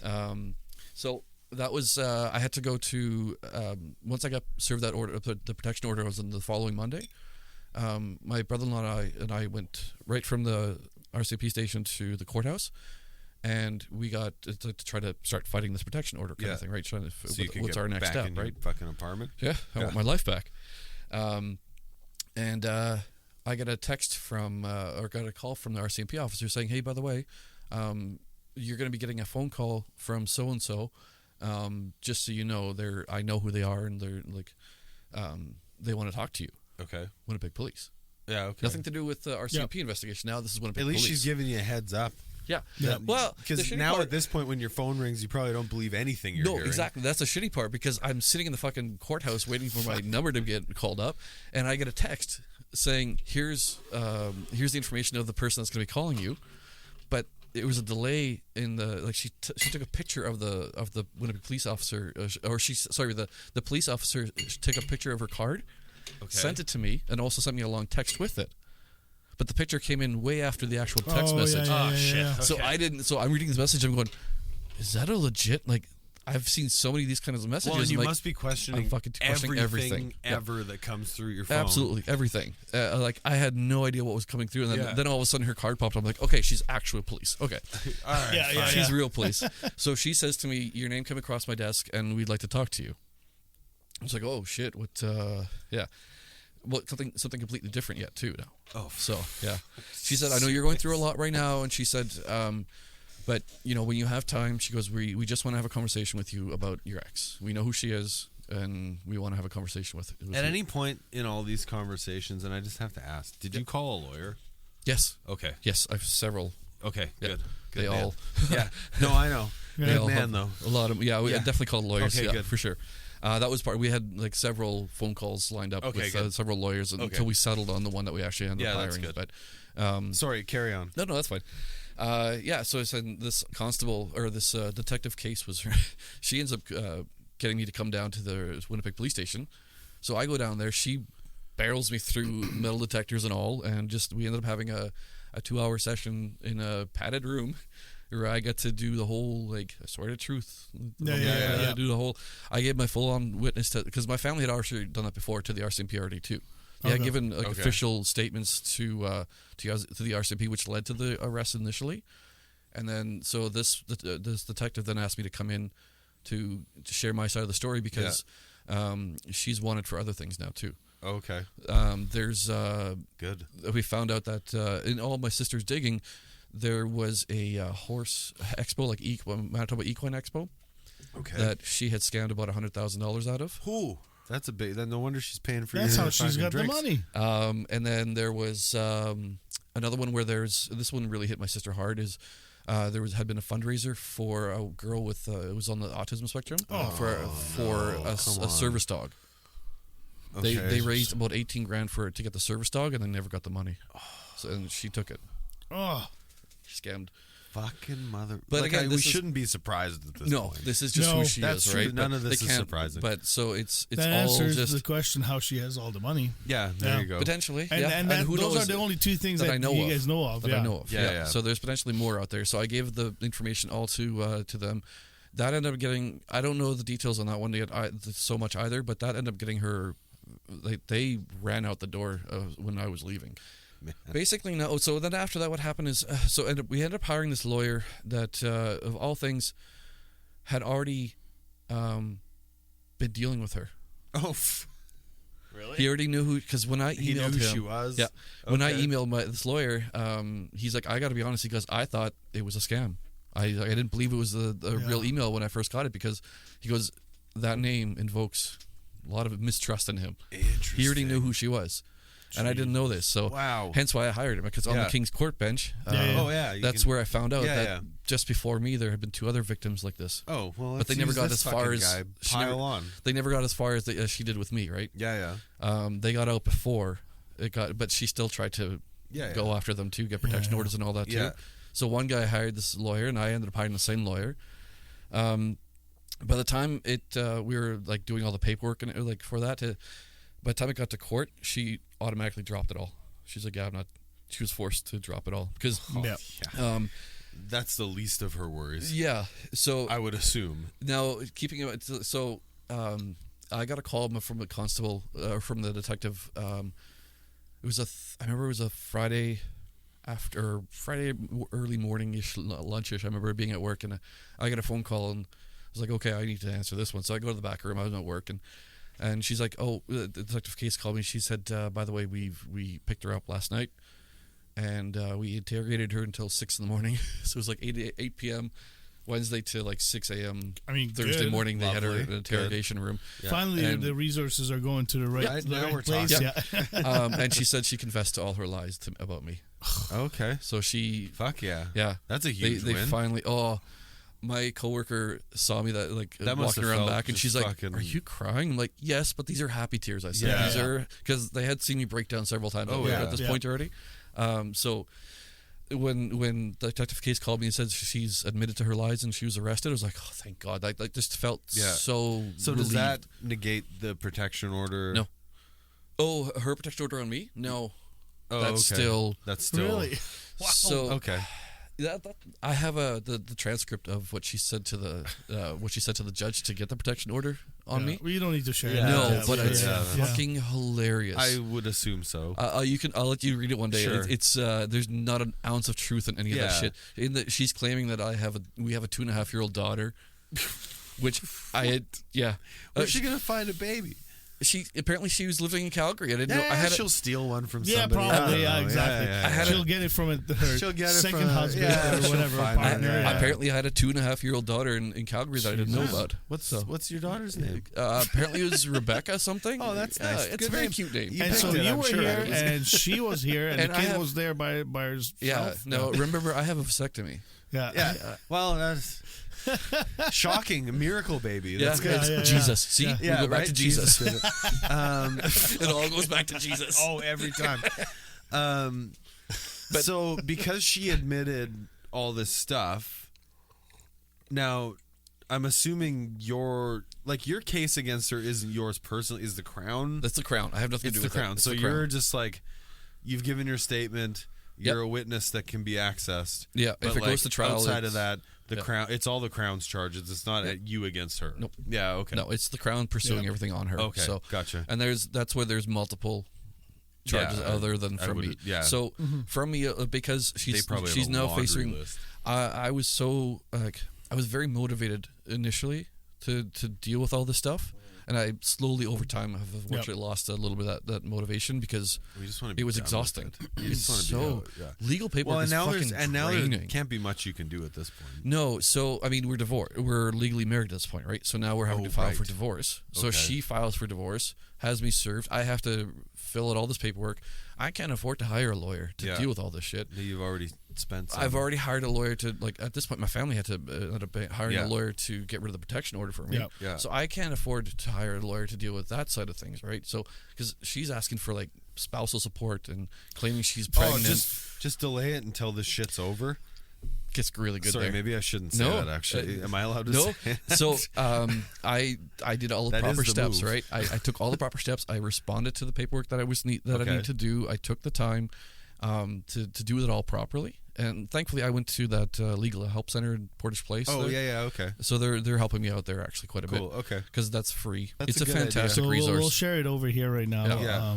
A link to that page or to their website. Yeah. And, lawyers are fucking expensive. They are, and we sometimes you really just need legal help. And if there's these free clinics, right? Well, we called a couple of places, and some lawyer. Once I gave them a brief description of what was happening, they go, "Yeah, our retainer fee's $10,000." Because they knew how crazy it was going to get. I'm like, fuck, I can't. What? Oh, that's pretty cheap. Pretty good.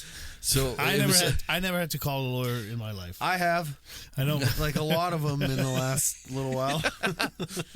Should we be? No, we don't have. No. Is this show about me or is it about, it's about you?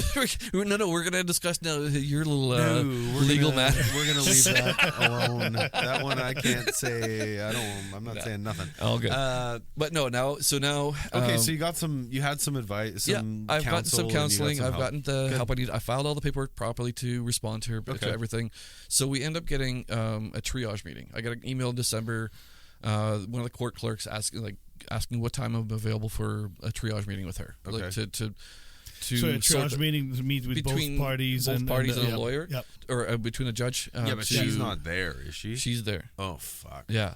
So, early January, we go to courts. This is the first time that she meets my sister, because Shelly came with me, and we were sitting in front of the court, or the courtroom that we were about to go into, and she walks by, and that's the first time she saw her. She's like, ugh.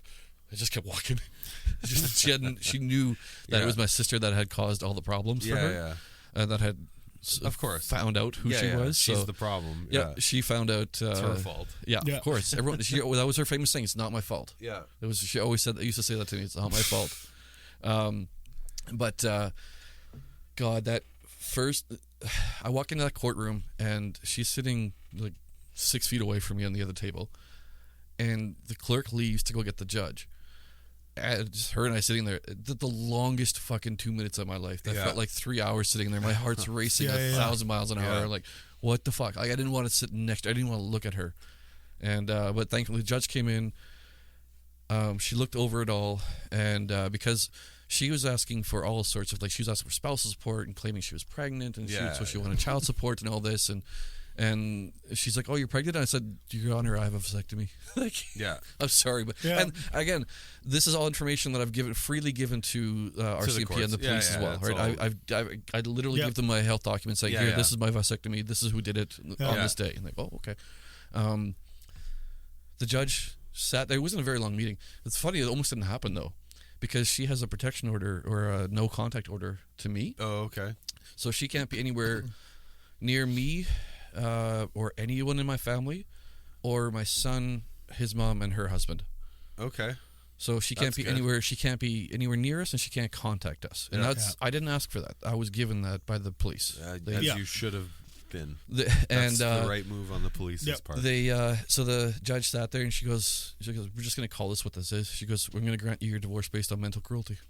Nice. That's it. So just like gone. Just like that. That's fucking great. Now, that's a win. See, now you're starting to win a little bit. The one last little fuck you she did to me, though, right at that meeting, she's like, "Oh, I'll have my lawyer write up the documents," because the judge said to me, "Well, she was trying to like lay out to me, okay, now go talk to that legal help center again, ask them what the next step. They're going to have to guide you into the next steps because there's all these documents." And she goes, "I don't know exactly which form, but the legal place center will help you with that." I'm like, "Okay," but then she pipes up and she says, "Oh, I'll just get my lawyer to write it up for us." So that this, and then I'll cover all the costs for everything. Fuck and you. the judge said yes. Fuck. God damn it. I'm still dealing with it. Yeah. So almost done now. I just got an email from them earlier this week. Okay. So they have my next email from them will be to come in and sign the document so it can be filed, and then she has to get served, and then it's a judge's orders. Like there's no fucking with the that judge's was orders. The key to me though. Like up until then, now part of like going through Christmas and all that was killer for me. Yeah. Because at this point, I hadn't seen my son in weeks. Yeah. Or a long time, and it was one of those things. And Christmas was really fucking hard. Like I barely made it through Christmas. Yeah. When she called, to have me kind of institutionalized, saying I was suicidal. That was more closer to Christmas. That was, I would say, that was where I was dipping into like the zero. It's like, I'm not happy. I need to get this out. Yeah. But I will honestly say, like, once I got that verdict from the judge, that fucking lifted like a world off my shoulders. Well, it's the rest of the world having faith in you and finally believing. Somebody finally said, "Okay, this is what happened." Yeah, like believing in the truth. You have supporters now on your side. It's not you against her. It's like, and I will say every aspect of the legal system that I've been through since, like, the RCMP officers have all been females, been fantastic, which is awesome. Like I love to hear that. Yeah, like actually the police, the Winnipeg police detective that I talked to, she reminded me a lot of my sister actually as well. But they joked about hiring my sister as a cop, and she goes, "I'm only good at hiring, looking out for one person. That's my brother, and that's not." Perfect. I'm not good. Like I can't do this for everybody. Well, they're people. Like they're all just people. You realize that when you like when I met with her, she's like afterwards sad for you that you had to go through all of this. Like that. Sad for you is an understatement. It doesn't even capture what I'm trying to say. But like, like you meet some police and you meet some RCMP and you meet some lawyers and you meet some cops and you meet some judges, and like, it's not all shit. Yeah. It's not always shit. No. What they all said was that she was manipulative and smart to the point where she knew the system, of course, well enough because she got really the protection order that she got from my mom against my mom. She came from Brandon. She went all the way to Brandon to get that. Just to get right.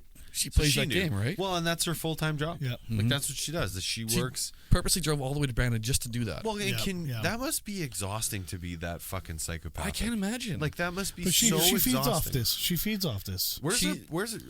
We don't need to dig back into it. Actually, she would like sleep on 2-3 hours a night. That was it. Yeah. Well, yeah, you got. There was a little bit of coke involved probably in there somewhere. And again, that's what she would. If she wears drugs like that, I didn't ever see it. Right. Yeah. I saw the weed and I drinking, but that's about it. But but you know what I was gonna say. Drinking's legal. That's fine. Yeah. You know what's the fucked up thing is that. All of it? Well, all of it. Yeah. The whole fucking thing? I still haven't told you. There's still other details that little stuff that isn't really relevant. Yeah. But, you can know a person for 6 weeks and get married to that person. But even with all this evidence, even the judge granting you the divorce, it still takes so fucking long. Yeah. The legal system and it's like, is why painful.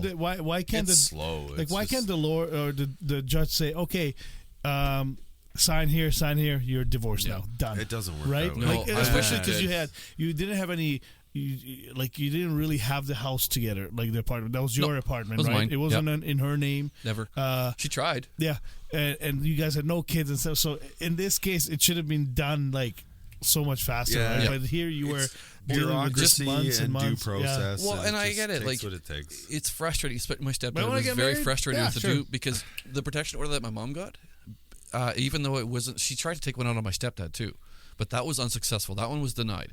Okay. But because my stepdad's a hunter, and protection, they lived together. The RCMP had to come and take all his guns away. So he's so mad about that. No shit. It's right around. He was. You don't take the guns away from a hunter. So that was a very long, frustrating process. Well, and, all of it is like it. Yeah. And it's just process, and everyone like. But the thing is, really, if you don't until they do figure that, it out, nobody knows the truth, and like you just. Yeah, the system is extremely slow. I get it, but it's there for a reason. It's so far worked. For Everybody's you, like she has the right to appeal all this stuff, thing. right? Yeah, yeah. Like so when it was all going down, there's a guy that worked in was sort of the caretaker of my apartment. He was sort of a family friend of ours. And he was trying to do all this, like, he's like, oh, I'll do all this. Like, no, I don't want anything illegal done to blockade my apartment. Everybody's willing to do illegal shit. I don't. I want to do this by the books. Yeah. I didn't want to be caught red-handed doing something wrong. Well, and you don't want to do right? something that's going to fuck you over later. And right. Like, yeah. And just let the law do, like... I let the law do what it's supposed to do. I think in most cases, the law is slow, but it is just. It is, yeah. And I don't think 100% of the time, but I think most of the time it is. Yeah, and I think that's where I feel, for me, that's what's has happened with this case for me. Yeah, and I think most of the time, at the end of the day, scumbags will get their. You guys are scumbags. Well, I mean, the bad scumbags. Don't sour that word. The bad. Okay, that word is. There's way too. I thought you were actually talking about me for us. There's for like, way too much love in that word. At the end of the day, like these people that do no good to others. Narcissists, sociopaths, psychopaths. Life will hand them the shit. You'd like to. I really hope so. I believe you'd in like that, to hope so. Yeah. I do believe in that. But I want to focus a little bit on. So you're getting now positive outcomes. Slowly. Yeah. So that was a big weight off my shoulder. Yeah, you're getting these wins. Getting that. One thing I also did is just before Christmas, which helped me a little bit too, is I put myself on antidepressants. Yeah. I called my doctor and I said, and sometimes you have to do that. Yeah. You know what? I can't do this. Yeah. I need something. It's too much. And he understood. Like I went to the conversation. So now he's. Were you smoking weed at the time, or yes? And unfortunately, that just wasn't enough. It was. Yeah. It picked up, and it was making it worse. Right? Okay. Because it just picks up your anxiety more and more. Right? I'd like to have a conversation with you about that off the mics. Yes. Sure. Yeah. But yeah, that was another. She just kept me drunk and high all the time, right? Yeah. So that was like that. I mean, who doesn't? You do. You can do anything you want to me. Well, I mean, what's going on after the show today? Sorry, am I staying after the show a little bit longer? Is that what we're doing? Yeah. I've had a few. What time do you got to work, Tommy? Yeah, don't worry about that. Yeah. No, I think That's good. Good for you. I mean, if that's something you need, and like coming out of that's trauma, like you said, PTSD. Like because I still on the way here, her car. She drives the red car, the red Fusion that she drives. Any Fusion of that car every time, I fucking my heart, dude. And I watch that car. Yeah, I look for it and I circle. I still go through, and my like that experience was not what yours was, but like when I see the car of the person I fucking hate, like I'm like that with your car. If I see a Mazda, I'm like, oh, is that Tim? I get a little bit ram off the road. I get a little bit upset, like just for a second. It might be a flash, but like until those cars disappear, I'll just always think that. That's every unknown phone number, any even at work. Is the block number and anonymous? The phone number calls at work. I'm like, I don't want to answer that one. Yeah. I know, and it's just probably a Chinese scam or whatever. But anytime with anonymous, I know that number. It's one of my locksmiths that calls me all the time. He doesn't want his number given out, so I know who it is. But it's just like I see it. I'm like, whoa, just flashbacks to that. Well, that's trauma. That's just But what I wanted to get to, so you have these wins, and you kind of said that you've cut your son out a little bit out of your life. Not on purpose. You mentioned that for like the 4 weeks she kind of made you cut your... We did have a conversation. I did meet with him and kind of tried to explain this, but he's 13. He's not going to understand it yet, right? And so like you kind of mentioned, and if you don't want to air this, that's fine. But like you kind of mentioned, so there's a little, he doesn't want to talk to you right now. And is that because of that period? Yeah. That you cut him out? And because he feels I abandoned him. Okay. Right. He feels, and it's happened to him, unfortunately, before. And that's like his grandpa abandoned him once, but he was really close with grandpa on his mom's side. Yeah. And he all of a sudden found a girlfriend after he went through a divorce, so he left. And my son was hurt by that. Okay. He's had 2 stepsisters that are very much in and out of his life all the time. Okay. And his mom's had a couple failed relationships too. So it's to him, it's about consistency. There's some apprehension and it's again, he's autistic. Yeah. So and that's part of the thing, like because there's a potential that I'm also on the spectrum. Okay. And which it's potentially genetic, and that's where he has it as well. Yeah. But so that all that stuff affects me then too, because I handle things differently. When things like that happen, like when all this overwhelming shit happens to me, because she knew, she knew that I was that there's certain things would trigger me. So like driving out to her family's cabin up in Grand Beach, crank the AC and crank the music. She knew that overwhelmed my senses like crazy. She shocked me on that stuff, right?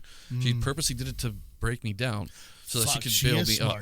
Like she knew what she was doing. Shit. Like I would never stupid. Yeah, I would never think evil. of this shit. No. Right? She's unbelievably evil, but she's not stupid. Yeah. But wrapping my head around can you imagine if she just did good things with that level of focus? How much good she could do and intelligence? My sister. Yeah, that's what she does. Yeah. She's a therapist. Yeah. She puts it to good work. Yeah, that's what she's. Now, I'm not saying she manipulates people, but she's very good at helping people understand what they're going through and helping them figure out how to move forward. And like, if you can manipulate someone to that level of a negative extent, you can also help people. That's what therapy is. That much more positive. That's what therapy is, because they manipulate your shitty thoughts. Also, she can die and burn in hell for all I give a fuck. So she can.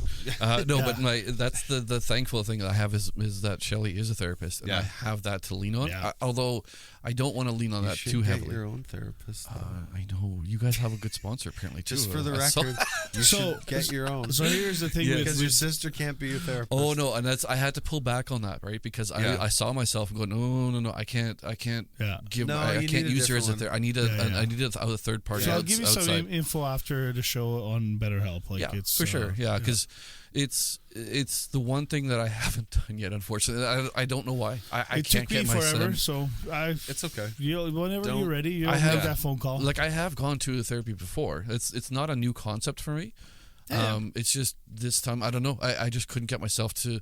I've been in survival mode since that happened. Basically, I have only been able, and that's also one of the other reasons that's so difficult for me and my son's situation right now is because I can just. Now it's getting a little bit more brighter and a little bit more positive, but there was a long time where I could just barely get up to go to work, and as soon as I got home, I had no desire to go out anywhere. I would plan everything I wanted, any errand I need to run, any grocery shopping. I would plan that on my way home, so that I never had to leave my house. Once I got back in there, right? Because the day that I got my apartment back, I moved all that was the other thing. My sister, my mom, and my stepdad actually took all my valuable things out of my apartment and brought it to their place. Yeah. In case she was gonna get in there and try to steal my shit and squat. Right. For sure. That's awesome. So all my gaming systems, everything was like they brought all of my TVs and everything, all the expensive stuff, like minus the couches, but so as soon as I got my apartment back, I moved it all back that day. Yeah. And I just wanted to be back in there. So I think part of it was like I missed my home and I couldn't have my home for the longest time.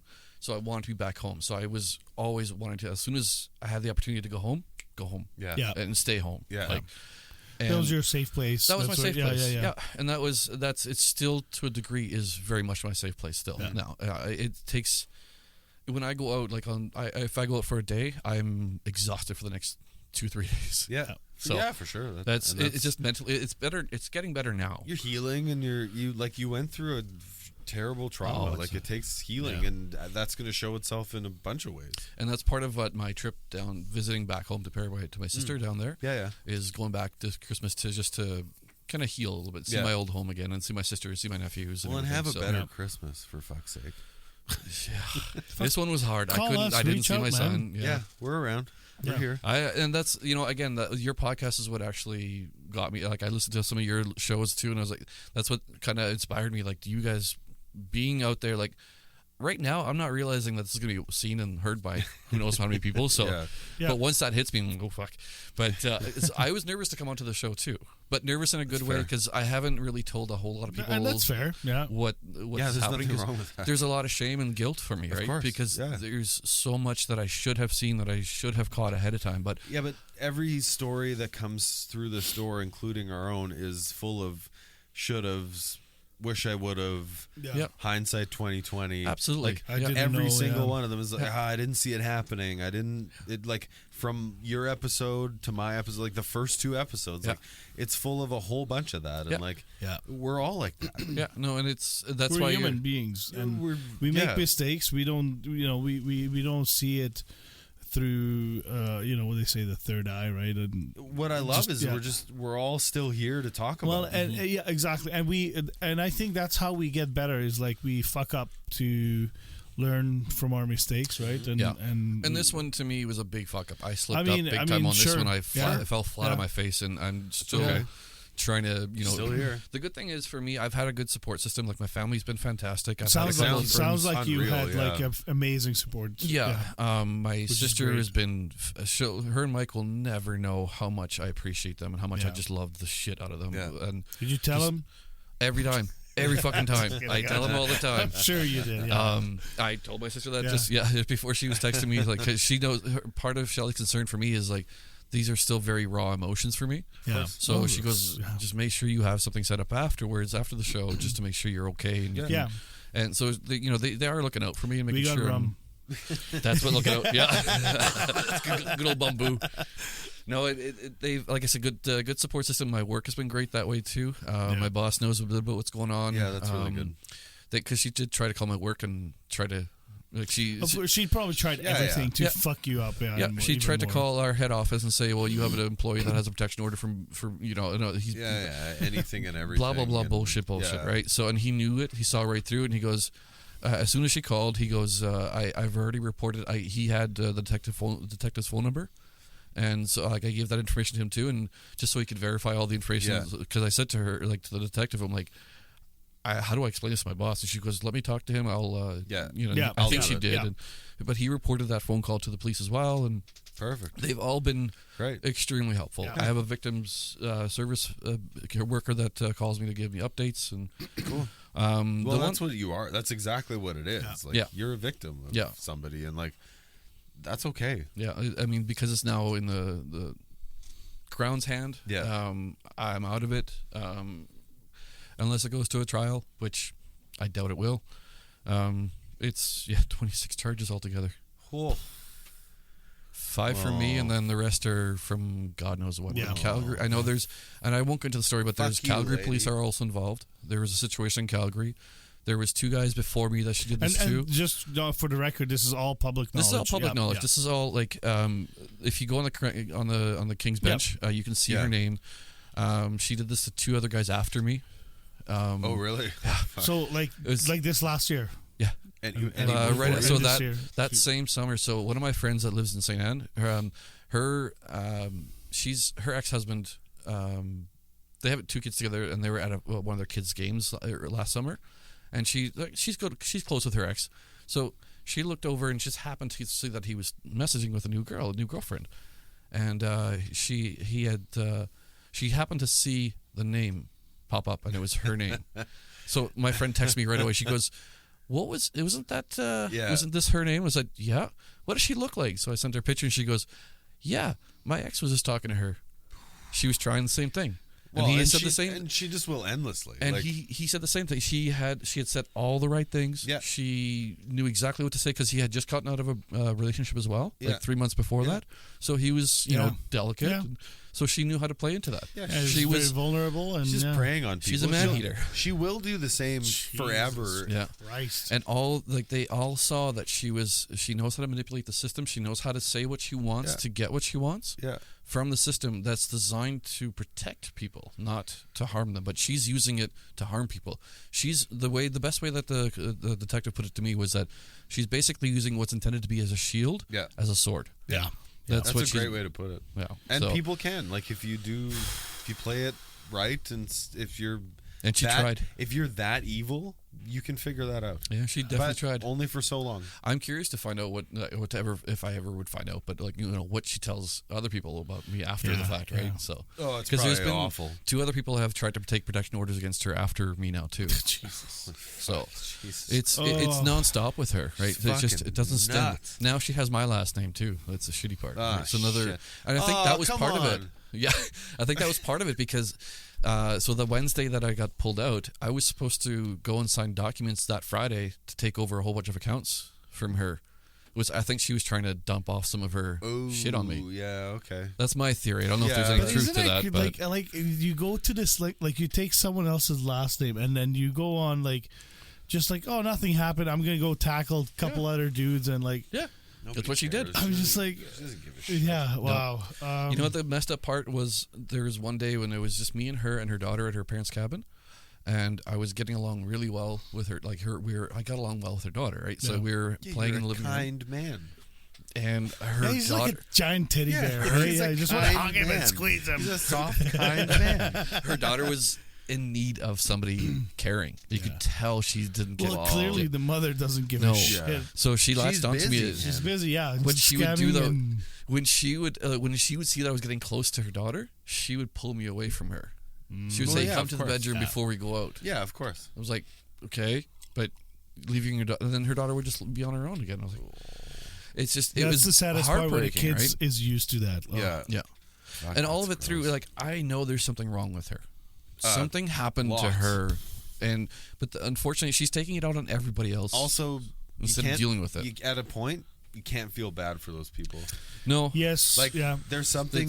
She's clearly mentally ill. She's sick, but also fuck yourself. I think she's an addict for this. No, but go fuck yourself. We don't need any of you. And kind of, I just want to go back to what Dak said. Is fuck you to that addict, to that monster, right? It's just you're just a horrible, horrible person. Yeah, no, whether it's popular opinion or not, she can fucking die and burn for all I give a fuck. Because the world doesn't fucking need people like that. And there he is, all of you.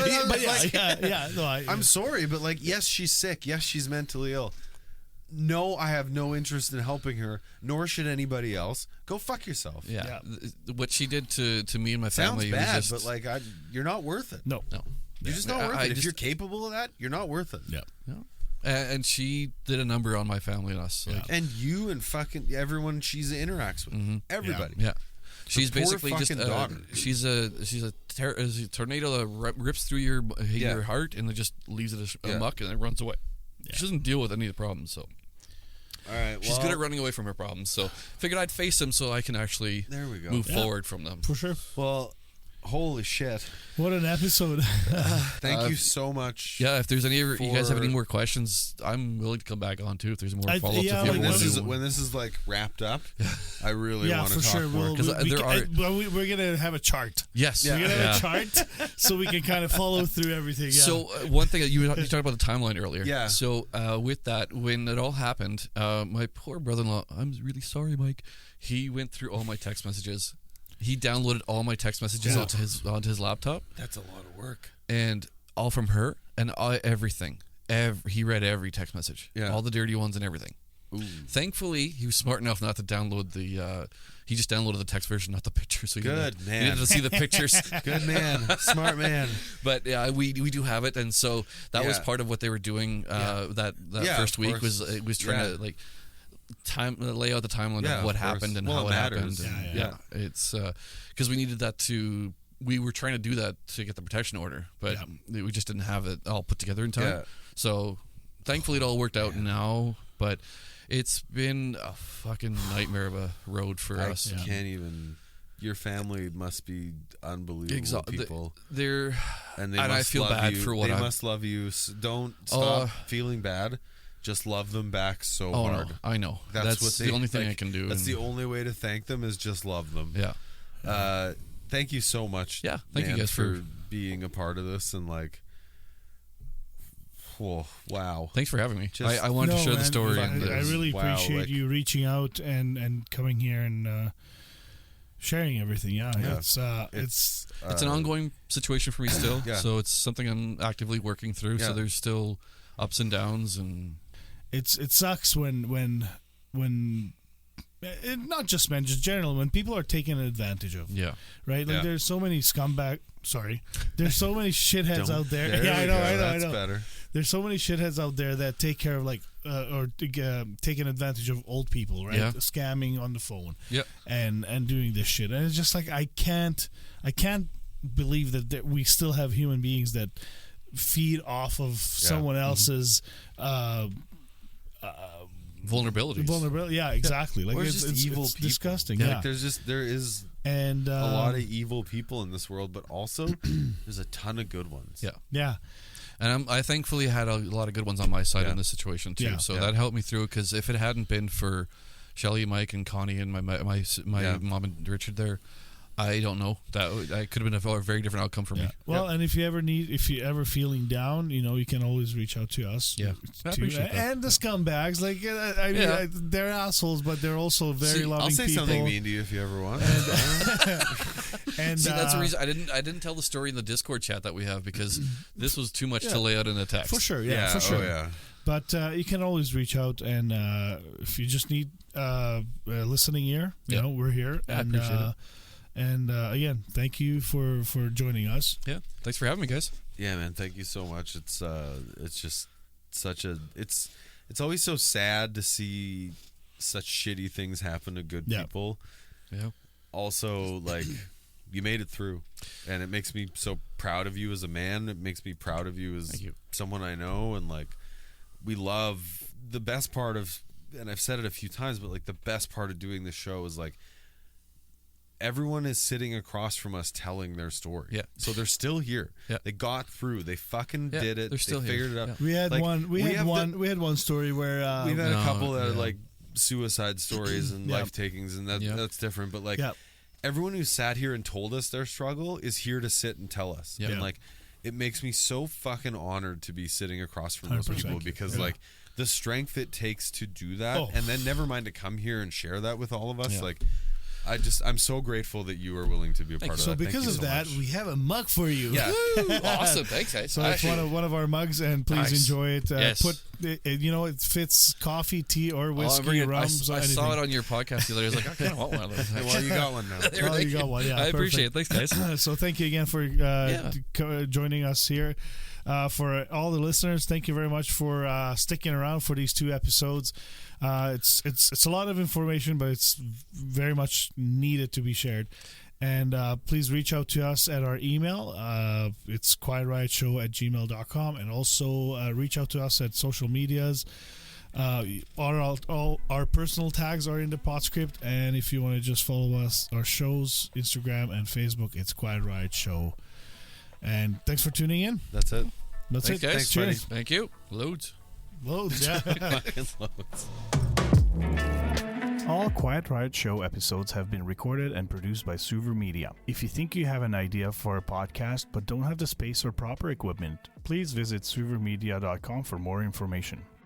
We hope you enjoyed this episode, and if you did, please hit the follow button and leave us a review if the platform you are listening on allows you to do so. Subscribe to our YouTube channel, The Quiet Riot Show, and follow us on the Instagram page @QuietRiotShow. Please share this episode with others that may be interested in these topics. If you know anyone that would enjoy these topics, feel free to share our podcast with them. Also, let us know what topics you'd like to see covered in future episodes. Get in touch with us in the comments on our channel and social media, or send us an email to quietriotshow@gmail.com.